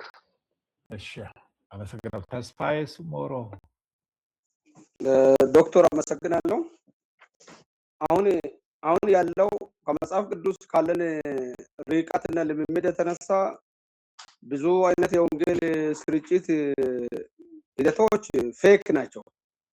በከተማዎች በከተማ ዳርቻዎች በመሃል ቦታዎች እንደው የሚነግዱትንም ሰዎች ከመረባሽ ባለፈ ትክክለኛ የሆነ አሁን ስታንዳርዱን በተለይ አንድ ለአንድ ጃማ የተለያዩ ሰዎችን ሄዶ ወንጌል ማስረጫት የሚለው ነገር በጣም እየተዘለለ ያለበት ጊዜ ነው። ግን አሁን እንደ መጽሐፍ ቅዱስ ስናስብ በጣም ብዙ ስራ መስራት ሲጠበቅብን አሁን ያለንበት ሁኔታ በወንጌል ላይ የምናተኩር ሳይሆን አሁን በጊዜያዊ ነገር ብቻ ላይ የምናተኩርበት ሆኖ ነው የምናየው። ይሄን ልናስተካክል ግን በትምህርቱ ላይ ብንቆም የተሻለ ነው ይላሉ። አመሰግናለሁ። እሺ ተባረኩ። ቆንጆ ምላሽ ነው። ያው እንግዲህ ወንጌል የደረሰባቸው አካባቢዎች ተብሎ የሚታሰቡ ሁሉ ከአንድና ሁለት ትውልድ በኋላ መልሰው ፓጋን የመሆን አረመኔ የመሆን በአካባቢው ባህል የመዋጥ ነገር አደጋ እንደሚያስከትል የስነ መለኮት ምሁራን በተለይ ከዚህ ከሚስዮን አገልግሎት ጋር በተያያዘ ደጋግሞ ያስጠነቅቃሉና አሁን በሀገራችንም ላይ እያየን ያለነው እነዚህን ነው። ግን ምንድነው እንግዲህ ቤተክርስቲያንን የዓለም አሰራር እያጥለቀለቀ ልክ እንደ ጎርፍ ውሃ እየወሰደ ባለበት ጊዜ በአገልጋዮች ላይ የምናየው በቤተክርስቲያን መሪዎች ላይ የምናየው ቅድም እንዳነሳችሁት አይነት ያፈነገጠ መስመር የለቀቀ ነው። እንኳን በእድሜያችን የምናስተውለው ምንድነው ምስክርነት አለ ሲባል ሰዎች በወር አንድ ጊዜ ከመውጣታቸው በፊት ብዙ ጾም፣ ብዙ ጸሎት፣ ብዙ እንባ በእግዚአብሔር ፊት አፍሰው ሰዎች የሚወጡበት ለመታሰርም ለመሞትም ተዘጋጅተው የሚወጡበት የመስዋዕትነት አገልግሎት ነበር። አሁን ላይ ግን ሚዲያው አለ። እንደገና ደግሞ ሚዲያውን ተከትሎ ደግሞ የምታዩ ነገሮችን ኮፒ ማድረግ አለ፣ አለማይነት አለ። ስለዚህ አግሎት የሚመስል ይሄ መጽሐፍ ላይ የአምልኮት መልክ አላቸው ኃይሉ ምድር ኪደዋል የሚል አይነት አካሄድ ነው አሁን ላይ የተንጸባረቀ ያለው። ስለዚህ እንግዲህ ዞሮ ዞሮ በመጨረሻው በክርስቶስ ፊት መቆማችን አይቀሬ ነው። በዚህ ምድር ላይ የምንኖረው ለሺህ ዓመት አንኖርም፣ ለዘላለም አንኖርም። አንድ ቀን በድንገት እናልፋለን። ይሄን ምድር ለቀን እንሄዳለን። ገለባ የሆነ ይሄ ጳውሎስ በአንደኛ ቆሮንቶስ 3:15 ጀምሮ እንደምናገረው እሳቱ ይፈትነዋል። ከተመሰረተው በቀላ መሰረት ማንም ሊመሰረት አይችልም፣ ግን በዚህ መሰረት ላይ እንዴት እያነጻችሁ እንደሆነ ተጠንቀቁ ይላል። እንግዲህ የአገልግሎት መሰረት ተመስርቷል። አንድ ጊዜ ኢየሱስ አሳይቶናል፣ ሐዋርያት አሳይተዋሉ፣ አባቶች በዚያ መንገድ ሄደዋሉ። ሌላ አርቲፊሻል የሆነ ዓለማዊ ነገር ሰዎች ሊሞክሩ ይችላሉ፣ ግን እሳት ውስጥ ያልፋል ነው የሚለው ጳውሎስ። እሳት ውስጥ ያልፍ ይቃጠላል። ለሰራነው ነገር ለእያንዳንዱ እኮ በክርስቶስ የፍርድ ወንበር ፊት እንቆማለን ነው። ስለዚህ ጳውሎስ በአገልግሎቱ ላይ ህልናዬ ይመሰክራል ብሎ የሚለው ያንን ስለሚያስብ ነው። ከመንፈስ ቅዱስ የሚሰማው ነገር ከእግዚአብሔር የሚሰማውን ድምፅ እያዋሄደ ነው የምናገረው እና ሰዎች በዓለማዊ መንገድ፣ በፖለቲካ መንገድ፣ በእድር መንገድ ማገልገል ይችላሉ። ለስም፣ ለዝና፣ ለገንዘብ፣ ለብር፣ ለወርቅ ሊያገለግሉ ይችላሉ። ግን ያው መጨረሻው ሄዶ እጅግ ሀፍረትና ሀዘን ሊሆን ስለሚችል ዘመን ሊመራን አይገባም። እነዚህ የተበላሹ ሰዎች አካሄድ ሊመራን አይገባም። እግዚአብሔር ቃል ሊመራን ይገባል። ስለምናደርገው ነገር በጣም መጠንቀቅ አለብን። ምክንያቱም በክርስቶስ የፍርድ ወንበር ፊት እቆማለሁ፣ ለዚህ ነገር መልስ እሰጣለሁ። ያን ማንም ለኔ ምላሽ አይሰጥም። የጠበቅኩት አዘዝኩት የእግዚአብሔር ቃል መከታ ይሆነኛል የሚል ከንጽህና በእግዚአብሔር ከመታመን የመነጨ አገልግሎት ልናገለግል ይገባናል። ስለዚህ ወደ ምዕራፍ 24 እንሻገር አይደለም? ሌላ የተለየ ነገር ካላችሁ ኦኬ። ሌላ ይጃላ ስለዚህ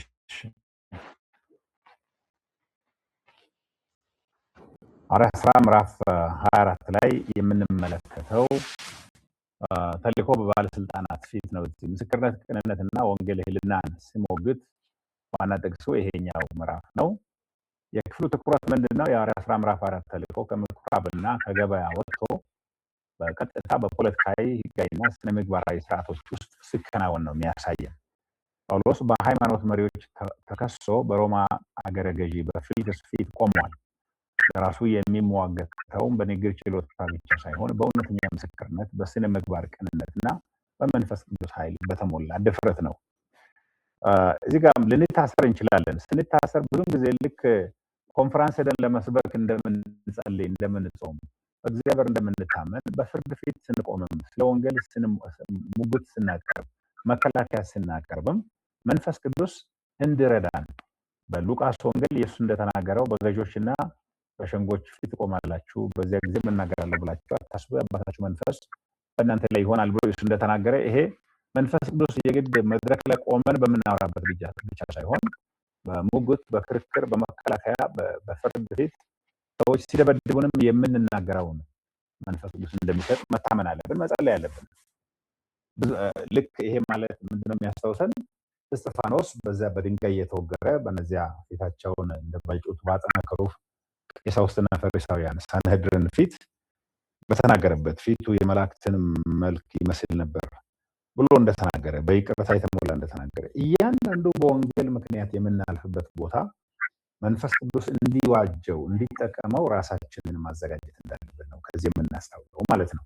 ስለዚህ ብዙም ጊዜ ሜዳ በሞላ ጉባኤ ፊት በሃሌሉያ በምንሰብክበት ጊዜ ብቻ አይደለም መንፈስ ቅዱስ የሚረዳን። አሁን በዚያም ጊዜ ይረዳናል፣ ያግዘናል። ግን አሁን ደግሞ በመከራና በስቃይ ለወንጌል መስዋዕትነት በምንከፍልበት ቦታ የምናወራውን ቃላትና የምንድበትን መንገድ መንፈስ ቅዱስ ይጠቁምልናል። ለዛሬ አገልጋዮች ለኛ ያለው ትምህርት ከዚህ ክፍል ምንድነው? ሐዋርያት ሥራ ምዕራፍ አስተምረው ተልእኮ በባለስልጣናት በስርዓቶች ማለትም በመንግስት ስርዓቶችና በሰዎች ሕሊና ፊት መመስከርን ይጨምራል። ምንም እንኳን አፋጣኝ ውጤት ባይታይምና ፍትህ ቢዘገይም፣ አንዳንድ በጣም በዘገየ ፍትህ ውስጥ ልናልፍ እንችላለን። አፋጣኝ መልስ ላይታይ ይችላል። እንደ አሁን ምዕራፍ 2 ላይ እንደምናየው 3000 ህዝብ አንድ መጣ የሚለው አይነት ነገር እዚህ ጋር አናይም። በጣም አድካሚ፣ በጣም ረጅም ጊዜ የፈጀ ብዙ እስራትን ነው የምንመለከተው። ይሄንን ብዙ ጊዜ ሰዎች ሰርቷል መሰለኝ፣ አመፃ ውስጥ አለ፣ ያልተናዘው የሆነ እርም አለ መሰለኝ፣ ወንጌል ሰርቶም አልተሳካለትም ብለው ሁሉ ሊያልፉ ይችላሉ። ደካማ ጴንጤዎች ማለት ነው። ወንጌል ያልገባቸው ሰዎች እንደዚህ ሁሉ ሊደመድሙ ይችላሉ።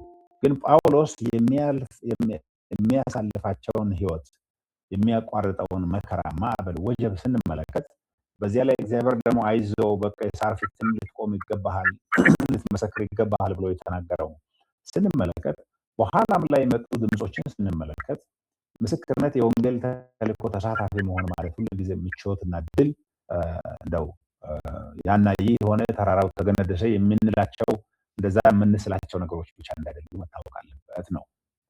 ዳራውና አጠቃላይ የዚህ ክፍል ምንድነው? ጳውሎስ ከኢየሩሳሌም ወደ ሮማውያን የአስተዳደር ማዕከል ወደሆነችው ወደ ቂሳርያ ተዛውረዋል። የአይሁድ መሪዎች ጠርጡልስ የተባለ የህግ ባለሙያ በመቅጠር በፊልክስ ፊት ክስ አቀረቡት። እንግዲህ ተመልከቱ፣ የህግ ባለሙያ ተቀጥሮላቸዋል አይሁድ መሪዎች። ጳውሎስ የጌታ ባሪያ ምስኪን በዚህ ቆሟል። የእግዚአብሔር አብሮነት ከእርሱ ጋር አለ። የጳውሎስ ጉዳይ በስነ መለኮታዊ ክርክር ሳይሆን በፖለቲካ ችሎት መልክ ነው የቀረበው። እዚህ ጋር የሁከት የአመፅ መቀስቀስ ክስ አቅርበዋል። የኑፋቄ የናዝራውያን ወገን መሪ ነው ብለው ክስ አቅርበውበታል። ቤተ መቅደስን የማርከስ ሙከራ አድርጓል ብለው ክስ አቅርበውበታል። እንግዲህ በፖለቲካዊ መንገድ ጳውሎስን ሊያሳጣ፣ ሊያሳስር፣ ሊያስገድል የሚችል በሴራ ለማስገደል ፈለጉ፣ ያልተሳካላቸውም። አሁን በህግ ፊት ቀርቧል። ከዚህ ደግሞ በህግ ፊት ወንጀለኛ ለማድረግና ለማጥፋት ነው። እንግዲህ በህግ ባለሙያ የተቀናበረ ክስ ነው የቀረበበት። የተልእኮ አጠቃላይ ምንድነው? የሐዋርያት ሥራ ምዕራፍ 24 አንድ ትልቅ ለውጥ ያሳያል። ከመንገድ ላይ ተልእኮ ምዕራፍ 2 እስከ 21 ሐዋርያት ሥራ ሲመሰክርበት ከነበረበት አሁን ደግሞ በገዢዎችና በስርዓቶች ፊት ወደሚቀርብ ተልእኮ ነው። ምዕራፍ 24 እስከ 26 ልብ በሉ። ይሄንን በደንብ አስተውላችሁት ከሆነ ምዕራፍ 2 ቅድም ጴጥሮስ 3000 ሰው ካሳመነበት፣ ሟርተኛውን ጳውሎስ ከገሰጸበት፣ በታምራት በጨርቅ ከፈወሰበት ከነዛ አይነት አሁን ወዴት ነው የተሻገረ ያለው? በገዢዎችና በስርዓቶች ፊት ወደሚቀርብ ተልእኮ ነው ጳውሎስ እየተሻገረ ያለው። የተልእኮ ግንዛቤ ምንድን ነው? ወንጌል በግል እምነት ደረጃ ብቻ ሳይሆን በህዝብ ክርክር፣ በህግ ምርመራና በስነ ምግባር ግምገማ ፊት መቆም መቻል አለበት። ብዙም ጊዜ እኛ ምስክርነት አሁን በግል ደረጃ ወጥቶ ከመናገር ያለፈ በሃይማኖት ደረጃ፣ በፖለቲካ ደረጃ፣ በተለያዩ እነዚህ የገዘፉ ሃይማኖቶች ወንጌልን ጠምዘው በሚያጠፉበት ሁኔታ ለወንጌል የሚቆም በመስዋዕትነት የሚቆም ምስክርነት አይነት ብዙም ጊዜ አይታይም። እግዚአብሔር አንዳንድ ጊዜ ጊዜያትን ይቀይራል፣ ዘመናትን ይቀይራል። አንዳንድ ሰዎች ከአቅማቸው በላይ በሆነ በዚህ ክስ ውንጀላ ውስጥ ሁሉ የሚገቡበት አለ። ያም የወንጌል የምስክርነት የተልእኮ አካሄድ እንደሆነ መታወቅ አለበት። የሐዋርያት ሥራ ምዕራፍ 24 መዋቅር ስንመለከት በስልጣን ባለቤቶች የሚቀርብ የሽንገላና የሐሰት ክስ ቁጥር 1 እስከ 9 ቅድም እንዳየነው ከአይሁድ ሃይማኖት መሪዎች በኩል የተቀናበረ፣ በህግ ባለሙያ በኩል የተቀናበረ ክስ እንመለከታለን። በተስፋና በቅንነት ላይ የተመሰረተ እውነተኛ መከላከያ ደግሞ ቁጥር 10 እስከ 21 ጳውሎስ ሲያቀርብ እንመለከታለን። በፖለቲካ ስልጣን ፊት ስለ መንገዱ መመስከር ቁጥር 22 እስከ 23 እንመለከታለን። መንገዱ የተባለው ወንጌል እንደሆነ ያስታውሱ። ወንጌል የግል ህልናን ሲሞግት ቁጥር 4 ላይ ጳውሎስ በተለይ እንመለከታለን። የዘገየ ፍትህና የታማኝ ተልእኮ ዋጋ እንመለከታለን። ዝርዝር ትንታኔና የተልእኮ ማስተማሪያ ነጥቦች እዚህ ቦታ የምናነሳው ቁጥር 1 እስከ 9 ላይ ተልእኮ በሃይማኖታዊና በፖለቲካዊ ስራ ተቃውሞ ውስጥ ተልእኮውን አደጋ ውስጥ የሚያስገባ በጳውሎስ ላይ የቀረበ ክስ ሆኖ እናገኘዋለን። በጠርጡለስ ፍልክስ በሽንገላ ካወደሰ በኋላ ይሄ ጠርጡለስ የተባለው የአይሁዶች የህግ ጠበቃ ነው። ፍልክስን በሽንገላ ነው ያወደሰው። በጣም የሚያደንቅ የመሰለ ግን ያው የራሱን ዓላማ ለማሳካት ነው ያደረገው። ከወሰደ በኋላ ጳውሎስን እንዲህ ሲል አቀረበው ይላል። የህዝብ ሁከት ፈጣሪ ነው፣ የአደገኛ ወገን የናዝራውያን ወገን መሪ ነው፣ ለህዝብ ሰላም ስጋት የሆነ ነው ይላል። እዚህ ጋር የተልእኮ ግንዛቤ ምንድነው? ሃይማኖታዊ ጥላቻ ስልጣን ለማግኘት ስል እንዴት የፖለቲካ ቋንቋን እንደሚለብስ ሉቃስ ያሳየናል። ይህ ገለልተኛ የህግ ሂደት ሳይሆን የወንጌል ምስክርነት ለማጥፋት የታቀደ ጥረት ነው። ጳውሎስ የሚናገረውን ወንጌል በሙሉ ወደ ወንጀል የቀየረ ነው። የአገልግሎት መሪዎች ወንጌል ስር የሰደዱ የስልጣን መዋቅሮችን ሲሞግት ስም የማጥፋት ዘመቻ እንደሚገጥማቸው መጠበቅ አለባቸው።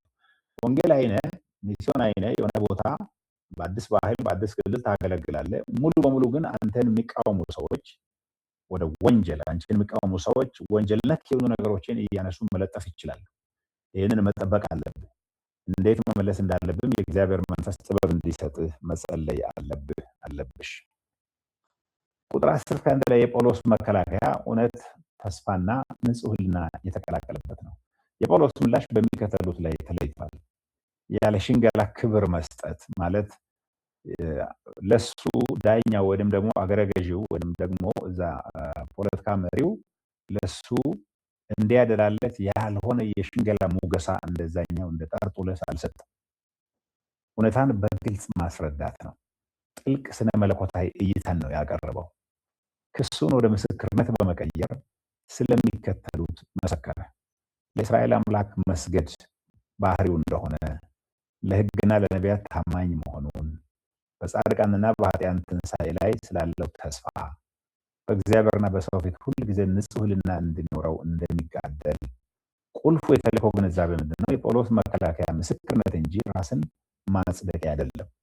ትንሣኤን ማዕከል በማድረግ ወንጌል ስለ ማህበራዊ ስርዓት ብቻ ሳይሆን ስለ መጨረሻው ተጠያቂነት እንደሚናገር ፍርድ ቤቱን አሳሰበ። ቁጥር 23 ላይ ወንጌል ለጊዜው ሊገታ እንጂ ሊታፈን እንደማይችል አሳየ። ፍሊክስ ተጨማሪ መረጃ እንደሚያስፈልገው በመግለጽ ፍርዱን አዘገየው። ጳውሎስ የተወሰነ ነፃነት ቢኖረውም በእስር ላይ ቆየ። እዚህ ጋር የተልእኮ ግንዛቤ ምንድነው? የእግዚአብሔር ተልእኮ ሁሉ ጊዜ በአፋጣኝ ውጤት አይለካም። አንዳንድ ጊዜ ምስክርነት በመጠበቅ ራስንም በመግታት እና በታማኝነት በመገኘት ይቀጥላል። እዚህ ጋር ጳውሎስ ሙታንን ያስነሳ ታላቅ የእግዚአብሔር ሰው እግዚአብሔር የጠራው ነው። ግን እዚህ ጋር የጳውሎስ ፍቺ አውቶማቲካሊ አልጸደቀለትም። ብዙ ነው የተንገላተው። መንፈሳዊነት ማለት ሁሉ ጊዜ ነገሮች አልጋ ባልጋ ይሆናሉ አይደለም። የሆነ እምነት አንሰዋል እንጂ እንደዚህ ስላረክ እንዲህ ስለሆንክ የሚባሉ ስብከቶች አሉ። የጳውሎስ ሕይወት እንደዛ አያሳይም። ቁጥር 4-5 ላይ ወንጌል ስልጣንና ሕልናን ስሞግት እንመለከታለን። ፊልክስና ሚስቱ ድሩሲላ ጳውሎስን በግል አስጠርተው ሰሙት። ጳውሎስ ስለሚከተሉት ነገሮች ተናገረ። ስለ ጽድቅ ተናገረ፣ ስለ ራስን ስለመግዛት ተናገረ፣ ስለሚመጣው ፍርድ ተናገረ። ወንጌል ላይ ስለሚመጣው ፍርድ ብዙም ጊዜኛ እናነሳም። ቆንጆ ካራሜላ ንግግሮችን በመናገር ሰዎች እንዲለወጡ እንሞክራለን። እንግዲህ ጳውሎስ እስር ቤት ሆኖ እዚህ ፖለቲካ ባለስልጣን ለሆነ ሰው ወንጌል ለመስማት ሲጠራ ስለሚመጣው ፍርድ ነው የተናገረው። ይህም ፊልክስ እንዲፈራ አደረገው፣ እንዲንቀጠቀጥ ነው ያደረገው ስለሚመጣው ፍርድ ሲናገር። ተልእኮአዊ ስነ መለኮት እዚህ ምንድነው? ይህ በመንፈስ ቅዱስ ኃይል የሚደረግ የትንቢት ምስክርነት ነው። ጳውሎስ ሞገስ ለማግኘት ስል መልእክቱን አላላለውም። መንፈስ ቅዱስ የግል ዋጋ ቢያስከፍለውም ሕልናን የሚወጋ እውነት እንዲናገር መራው።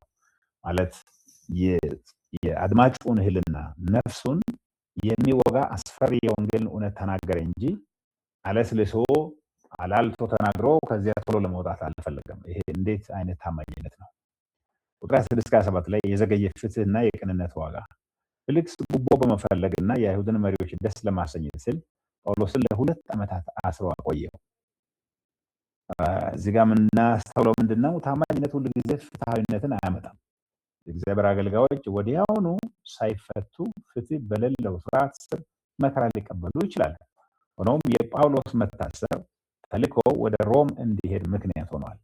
ስለዚህ የጳውሎስ መታሰር እዛ ጋር ኢፍትሐዊ ነው፣ ግን ወደ ሮም እንዲሄድ በሮም ፊት እንዲቆም እግዚአብሔር ራሱ የዘገየን ፍትህ ምክንያት አድርጎ ነው የተጠቀመው።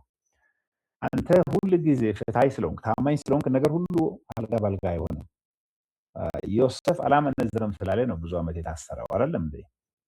ስለዚህ አንዳንድ ጊዜ አለማመንዘር ያሳስራል። ያመነዘሩ አንዳንዶች ደግሞ መሰላል ላይ ሊወጡ ይችላሉ። እሺ በሐዋርያት ሥራ 24 ውስጥ ያሉ ዋና ዋና ጭብጦች ተልእኮ በስልጣን ስርዓቶች ፊት ገዢዎች፣ ፍርድ ቤቶች እና ተቋማት ትክክለኛ የተልእኮ መስኮች ናቸው። አንዳንድ ጊዜ የምንሰራበት መስሪያ ቤት በአንተ ቅንነት ጉቦ ሰው አሁን የሚቀበልበት ዞር ብሎ እንኳን መንግስት ማይጠይቅበት ለሙስና በጣም የተመቻቸ ዘመን ሊሆን ይችላል። ግን አንተ በቅንነት ስታገለግል ወዲያው ላትበለጸግ ትችላለህ። መጠበቅም የለብንም። ወንጌል ወደ ሄልና እንጂ ወደ ማስገደድ አይጠራም። ጳውሎስ ፊልክስን አላታለለው፣ ጉቦ አልሰጠውም። ይልቁንም ወደ ስነ ምግባራዊ ተጠያቂነት ጋበዘው። ፍርድ አለ መጨረሻ ላይ ብሎ ቅንነቱ ለረጅም ጊዜ ምስክርነት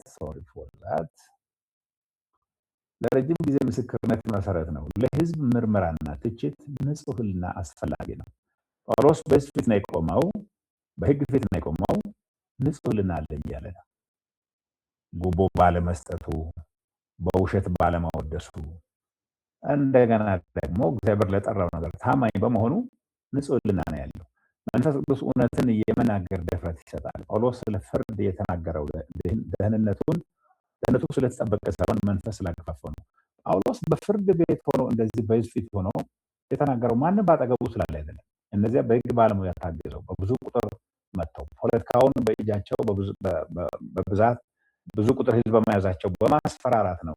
ጳውሎስ ግን በመንፈስ ቅዱስ በመደገፉ ሳይፈራ እውነትን ተናገረ። ይሄም የተልእኮ አካል እንደሆነ መታወቅ አለበት። ተግባራዊ የተልእኮ ተግባራዎች ከዚህ ስናስተውል በጫና ውስጥ ሆነው ቅንነትና የትምህርት ጥራትን አርአያ ማድረግ አለብን። አንዳንድ ጊዜ ሰውን ለማስደሰት ወንጌል ስብከት ዘዴያችንን ሁሉ እንዳናበላሽ መጠንቀቅ አለብን። ምዕመናንን ለአፋጣኝ ድል ብቻ ሳይሆን ለታጋሽ ታማኝነት ማዘጋጀት አለብን።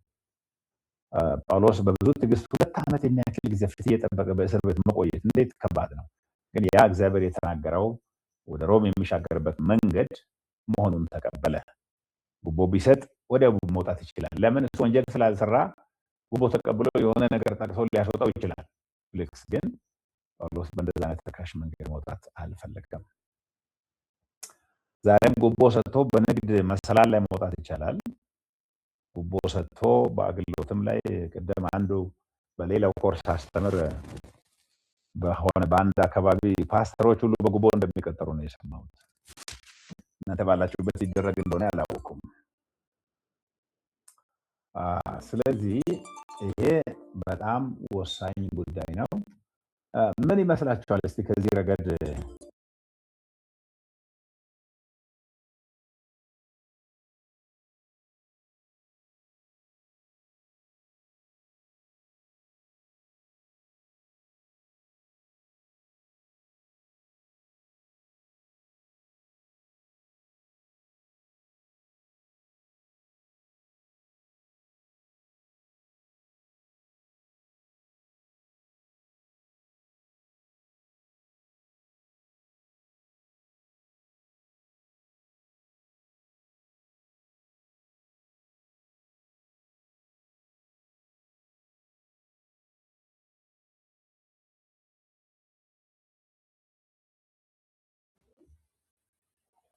ሶሪ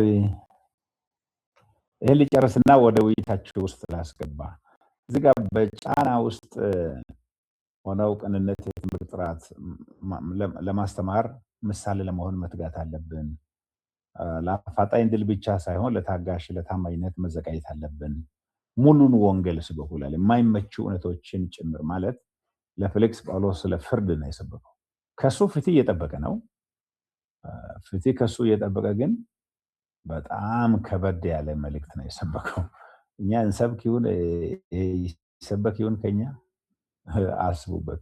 የሚታይ ምላሽ ባይኖርም መንፈስ ቅዱስ በሰዎች ልብ ውስጥ እንደሚሰራ ፈራ ይላል ሰውየው። ምንም ወጥቶ ተቀበልኩ ጌታን ንስሐ ገባሁ ባይልም ብቻ የሆነ ነገር ተሰርቷል። ግፍን ወይም ሙስናን ሲጋፈጡ ተቃውሞ እንደሚመጣ ይጠብቁ። ጳውሎስ ግፍና ሙስናን እየተጋፈጠ ነው። ተቃውሞ መጥቷል። ከተቋማት ጫና ቢኖርም የስነ ምግባር ጽናት ሊኖረን ይገባል። የጥያቄ ጳውሎስ መከላከያ የተልእኮ ስኬት የሚለውን ትርጉም እንዴት ይለውጠዋል? ማለት የጳውሎስ መከላከያ ለነዚያ ሰዎች ክስ የሰጠው የተልእኮ ስኬት ሁሉ ጊዜ መከላከያ መስጠትንም እንደሚጨምር መታወቅ አለበት። አንዳንድ ጊዜ ብዙ ሰው ላያምን ይችላል። ስልጣንን ሳይፈልጉ ለስልጣን መመስከር ማለት ምን ማለት ነው? እዚህ ጋር በጉቦ በመደለል በማታለል በቁልምጫ ብዙ ውዳሴ ሳይሰጥ ግን ወንጌልን ደግሞ በሚገርም ሁኔታ መስክሯል። ይሄ እንዴት ነው አገልግሎታችንን ቅርጽ ሊቀይር የሚችለው? በምዕራፍ 4 ውስጥ ህልና ለወንጌል ስብከት ማዕከል የሆነው ለምንድን ነው? ጳውሎስ እግዚአብሔር የተናገረው ነገር አለው፣ እሱ የተጠራበት አለ። እነሱ ውሸት ነው የሚያወሩት፣ ጉቦም ይጠብቃል። ግን በዚህ ውስጥ ምንም ህልናን የሚያቆሽ ነገር አላደረገም። ፍትህ ሲዘገይ ወይም ደግሞ ሲከለከል አገልግሎቶች እንዴት ምላሽ መስጠት አለባቸው? ጽናትና ታማኝነት። እዚህ ጋር እግዚአብሔር ዛሬ ለማን የማይመች ሁኔታ እንድትናገሩ እየጠራችሁ እንደሆነ ያስተውሉ። ለማን ነው እግዚአብሔር እየጠራችሁ? ማይመች ሁኔታ ውስጥ እንድታልፉ እንዴት ነው እያደረገ ያለው? እስቲ ተንፈስ በሉ። ብቻዬን ሳውራ ቆይቻለሁ። እስቲ አንድ ሁለት ሰው ተንፈስ ይበልና ከዚያ ወደ መጨረሻ ወደ እንሄዳለን።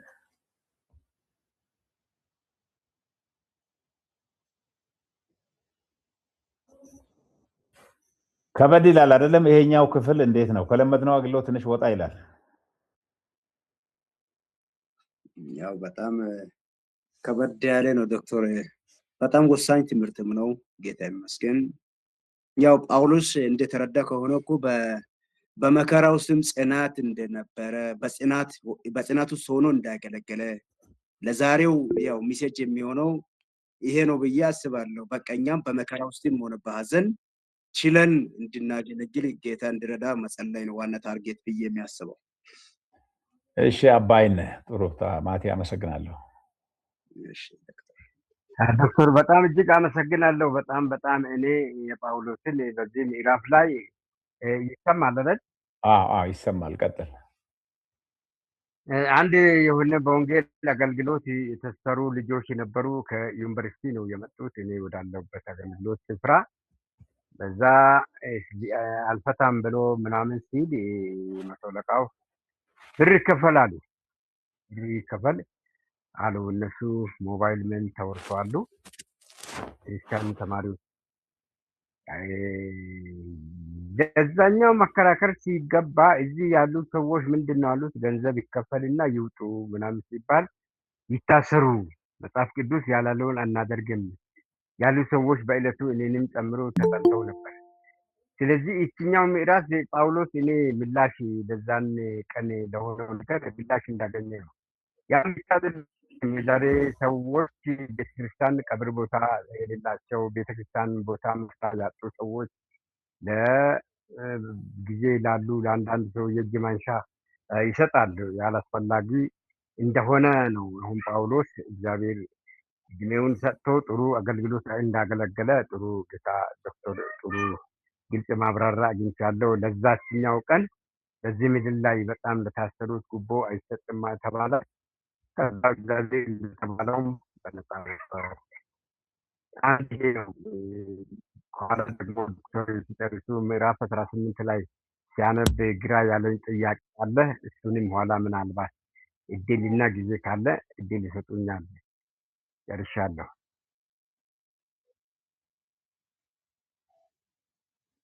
ይሰማል ዶክተር?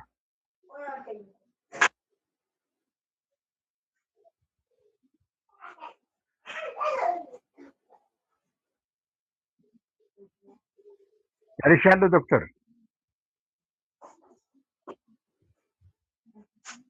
ዶክተር ጨርሻለሁ።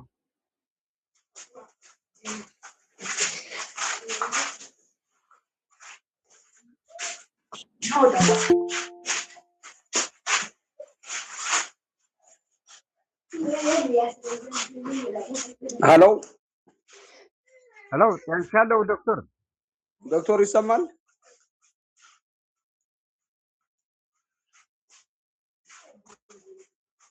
እንግዲህ ዶክተር ምናልባት ኔትወርክ ችግር ሊሆን ይችላል። ለተማሪዎች ይሰማል ግን? አዎ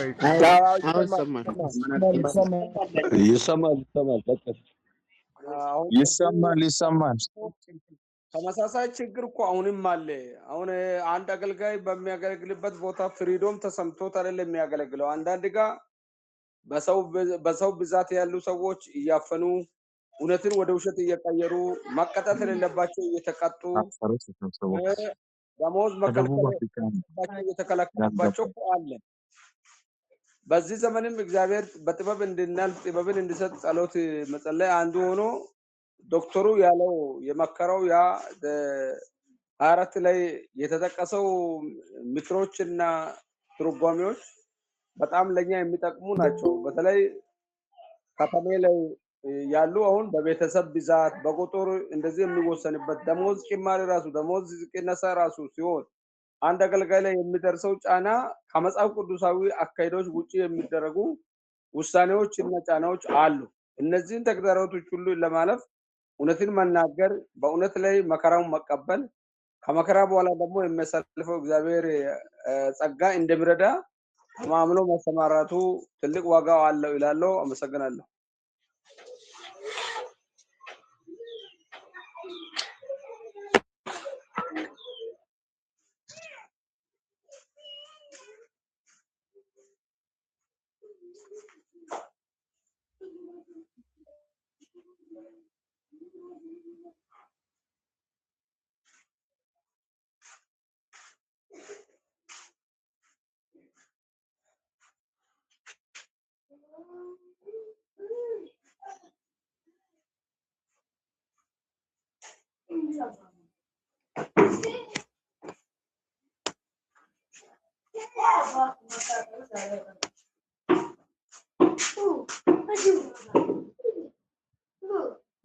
ሄሎ ዶክተር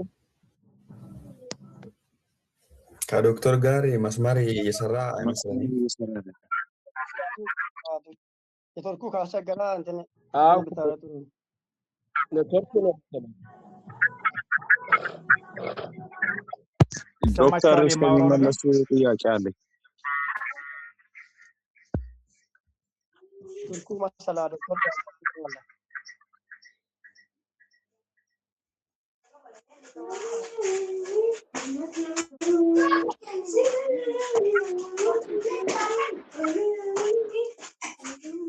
እስከሚመለስ ጥያቄ ያለን ተማሪዎች ካለክ ልትመራን ምስጋና ካለክ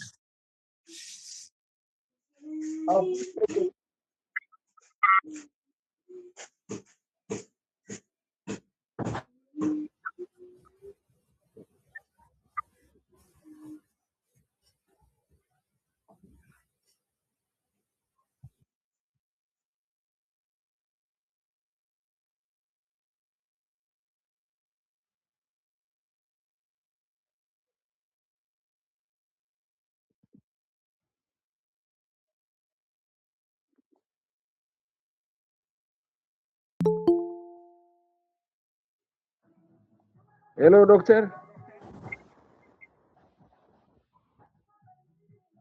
ምስጋና ዶክተር የለም እንዴ? ሄሎ ዶክተር መስመር አውጥተዋቸዋል። እንግዲህ እስከሚመለሱ መጠበቅ ነው፣ ወይም ሀሳብ ያለው ሰው እያወራ ቢጠብቅ መልካም ይመስለናል። እኔ ጥያቄ ያለኝ ተማሪዎች መልካም ፈቃዳቸው ቢሆን።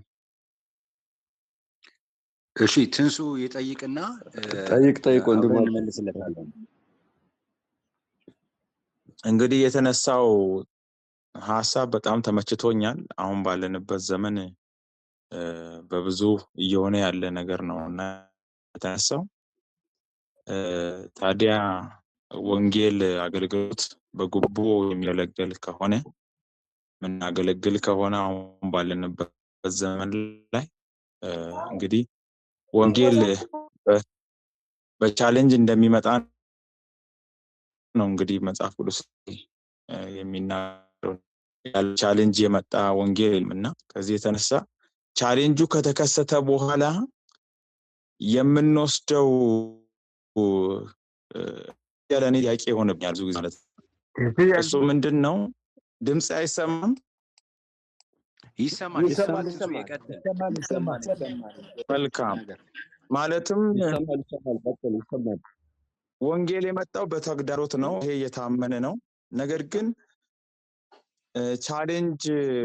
ቻሌንጁ ከሆነ በኋላ የምናደርጋቸው ነገሮች ግን እንደኛ እንደ ወንጌል አማኞች የምንወስደው እርምጃ በጣም ሌስ ነው ብዬ ነው የማስበው።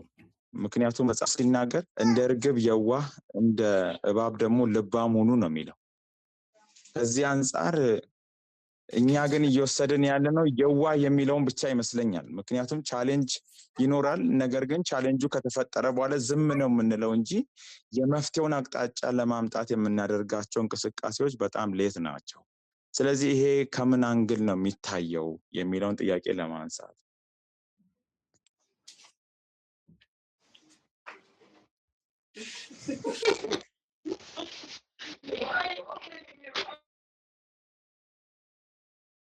ሄሎ፣ ይሰማቸዋል? ድምጽ ይሰማል? ዶክተር ይሰማል? እሺ። ስለዚህ ጥያቄ መሀል ላይ ሰው አንስቷል። ኔትወርክ ከዚህ በኋላ የሚያስቸግር ይመስለኛል። ምክንያቱም ይሰማል አንዱ ሳይድ እየተሰማ የሌላው ያስቸግራል እና ይሄን ላጠቃለልና ወደ ጥያቄያችሁ ልምጣ። እዚህ ጋር ጀነራሊ ምንድነው በማይመች ሁኔታ ውስጥ እንድናገለግል፣ ስኬት በማይታይበት ሁኔታ ውስጥ እንድናገለግል እንጠራ እንችላለን። በተለይ እንደገና ደግሞ አበላሽተን ወደ ማገልገል ፈተና ውስጥ ሁሉ ልንገባ እንችላለን። አሁን እንዳነሳችሁት ጉቦ እየተሰጠ አንድ የሰማሁት በጣም ነው የገረመኝ። የቤተክርስቲያን ሽማግሌ ፓስተር አድርጎ ከሾመ በኋላ የ3 ወር ደሞዝ እንዲለቅለት የጠየቀበትን ሰምቻለሁ። ፓስተሩን ማለት ነው። አገልጋዩ በኋላ አልሰጥም ብሎ ስል ተወው፣ ግን ከ3 ወር ነው ከ5 ወር በኋላ እንዳባረረው ምናምን እንደዛ ራሱ ግለሰቡ ነው ያካፈለልኝ። ከሰው ሰምቼ አይደለም፣ ራሱ ነው የነገረኝ። ለአገልግሎት በሄድኩበት እንደዚያ ነገር አንስተን ስናወራ ነው የነገረኝ። ልምን ለማለት ፈልጌ ነው፣ የተበላሸ አገልግሎት ነው።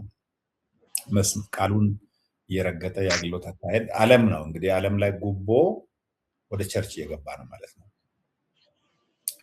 እንግዲህ በጽናት ለማገልገል በጽናት ለመቆም መጸለይ ያለብን። ሁሌ ስኬት አይሆንም፣ ዋጋ ልንከፍል እንችላለን። ያ ዋጋ የምንከፍለውም ተልእኮ እንደሆነ ማወቅ አለብን። ለዚያ ሰው በቅንነት በንጽህና ተናግረን መልሰን ዋጋ ልንከፍል እንችላለን። ጳውሎስ ዋጋ በመክፈል ነው የሚያምነው። አሁን ብዙ እየጠፋ የሄደው ምንድነው? በአቋራጭ ስኬት የማግኘት በአቋራጭ ነገሮችን እጅ ውስጥ የማስገባት አገልግሎት እየበዛ ባለበት በዚህ ጊዜ ለመጽናት እንግዲህ እግዚአብሔር አቅሙን ይስጠን። መጠበቅ አለብን ነው የኔ ጠቅለል ያለ መልእክት። መጠበቅ አለብን። እንዲህ አይነት ነገር እንደሚገጥመን መጠበቅ አለብን። መዘጋጀት አለብን። በክርስቶስ ፊት ስንቆም እንዳናፍር፣ እንዳንዋረድ ይሄን መቆም አለብን። ስለዚህ እነዚህ ገለባ የሆነ አገልግሎት ማገልገል ይቻላል፣ በምድር ላይ የሰውን አይን የሚሞላ። በእግዚአብሔር ፊት ግን በጣም በሚያዋርድ ሁኔታ አገልግሎት ስኬታማ መስሎ የሌለ ስኬት እየቆጠሩ መሄድ ይቻላል፣ ግን መጠንቀቅ አለብን። እኔ አገልግሎት ትቼ የወጣሁበትን ጊዜ አስታውሳለሁ። ዋና መጋቢነትን ትቼ የወጣሁበትን ጊዜ አስታውሳለሁ። ለድሃ የመጣውን መሪዎች ሌላ ነገር አዋሉ። እኔ ነኝ ለምኜ ያመጣሁት፣ ግን ከድሃ በላይ ሌላ ትኩረት ሲያገኝ በቃ ከዚህ በኋላ ስለማልችል ከእናንተ ጋር መቀጠል ስለማልችል ደህናው ነው ብዬ ወጥቻለሁ። ምናልባት እንደኔ መውጣት ላይ ጠበቅባችሁ ይችላል። እናንተ መጽናት ምናልባት ምርጫችሁ ሊሆን ይችላል። ግን ምንድነው በምድራዊ ስኬት ብቻ አገልግሎት አይለካም። አንዳንዴ መገፋትን፣ መሰደድን፣ ዋጋ መክፈልንም ሊጠይቅ ይችላል። እግዚአብሔር እንደዛም ሊጠራን ይችላል። በዘመኑ የአገልግሎት መነጽር አገልግሎታችሁን እንዳትመዝኑ። አሁን ቅድም እንደምናነሳው ተኳንዶ አሰልጥነን የሆነ ማርሽ ባንድ ኦር ዋትኤቨር ሊያጅበን ይችላል። በጣም የብቸኝነት መንገድ የሐዘን መንገድ ልንጓዝ እንችላለን። ግን በቅንነት የእግዚአብሔርን ቃል ማስተማር አለብን። ምክንያቱም እኛ በዚህ ዓለም ስኬታማነት አይደለም የአገልግሎታችን መለኪያ ወይም የእግዚአብሔር አብሮነት። በቄሳር ፊት በሮም ልትቆም ይገባሃል። እግዚአብሔር ያ መሃል ላይ ጳውሎስ የሚያልፈው ነገር ሁሉ እያየን የተናገረው በኢየሩሳሌም እንደተናገርከው በኢየሩሳሌም እንደመሰከርከው የሚለውም በእነዚያ በአይሁድ በአስጨናቂ በአይሁድ ሃይማኖት መሪዎች ፊት እሱ የቆመው ያው መቶ አለቃው መጥቶ ሌሎች ወታደሮች ከእጃቸው ነጥቀው ባይወስዱ ጳውሎስ ሊሰዋ የሚችልበት አይነት ሁኔታ ውስጥ ነው የኢየሩሳሌም የቆየው። ያንን ምስክርነት ብሎ ነው እግዚአብሔር የወሰደው። እግዚአብሔር አገልግሎት ምስክርነት ተልእኮ ብሎ የሚወስደውና እኛም ምስክርነት ብለን የምንወስደው ቶታሊ የተለያየ ሊሆን ይችላል። ስለዚህ ከዚህ አንጻር ማየት አለብን። እንግዲህ በዚህ ለማብቃት እሞክራለሁ። ወደ ኮርሱ መጨረሻ እየመጣን ስለሆነ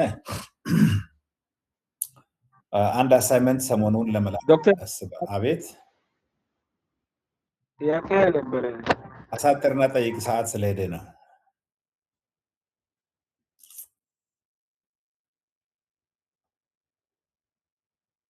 ጥያቄው ቅድም አገልጋዮች ፓስተሩ በጉቦ እንደተቀጠረና መሪው እንዳወጣ ተመሳሳይ ሆኖ አሁን በዚህ በእኛ ዘመን መሪዎች እንደልብ አላስፈላጊ ነገሮችን ሲሆኑ ማይገሰጹ አገልጋዮች አሉ እና በቃ እነሱ ያሉት ሁሉ ልክ ነው ብሎ ተገዝተው ዝም ብሎ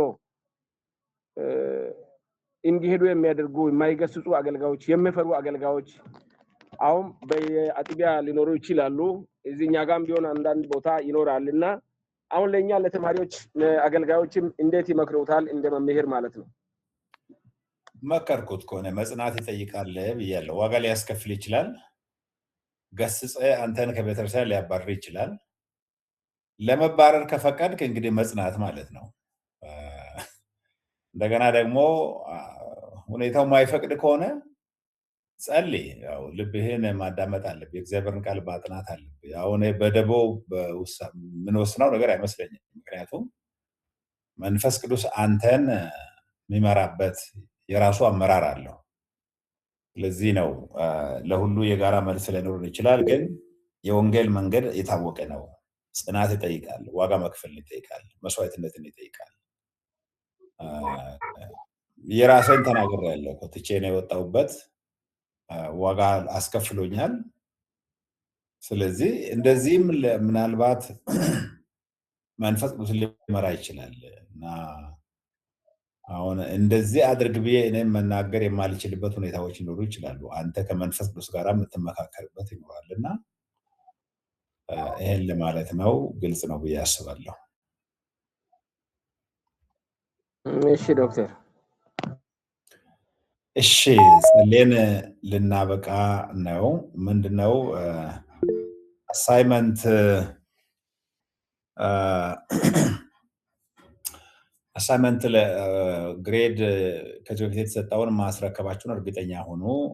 ፈተና ጊዜ እየቀረበ ነው። አንድ አሳይመንት ተጨማሪ ይሰጥና ከአሳይመንቶች እና ከፋይናል ኤግዛም ግሬዳችሁ ስለሚሰራ ምናልባት በዚህ ሳምንት አንድ አሳይመንት ልክላችኋለሁ። ወዲያው ሰርታችሁ የምታስረክቡትን ማለት ነው። ከዚያ ፈተና ይጠብቃችኋል። የቀሩትን 4 ምዕራፍ ማለት ምዕራፍ 25፣ 26 እና 27፣ 28 አንብቡ። የሚቀጥለው ሰኞ እነዚያን ለመጨረስ እንሞክራለን። ከዚያ በኋላ አሳይመንት ሰብሚት አድርጋችሁ ፈተና ወስዳችሁ ኮርሱን ወደ መጨረስ ወደ ማጠቃለል እንሄዳለን። ጌታ እየረዳን እስከዚያ አምጥቶናል። ብዙ ነገር ለመዳሰስ ሞክረናል። ከመጀመሪያ የነበራችሁ እንደተጠቀማችሁ ተስፋ አደርጋለሁ። ጊዜ ይገድበናልና ኔትወርኩ እንዳያስቸግረን ሊጸልይና ላጠቃለል። እሺ አቤቱ አምላካችን እግዚአብሔር ሆይ ስለነዚህ አገልጋዮች በዚህ ኮርስ ስለተሳተፉ ወገኖች ሁሉ አመሰግናለሁ። ስለሰጣቸው ጤና፣ ሰላም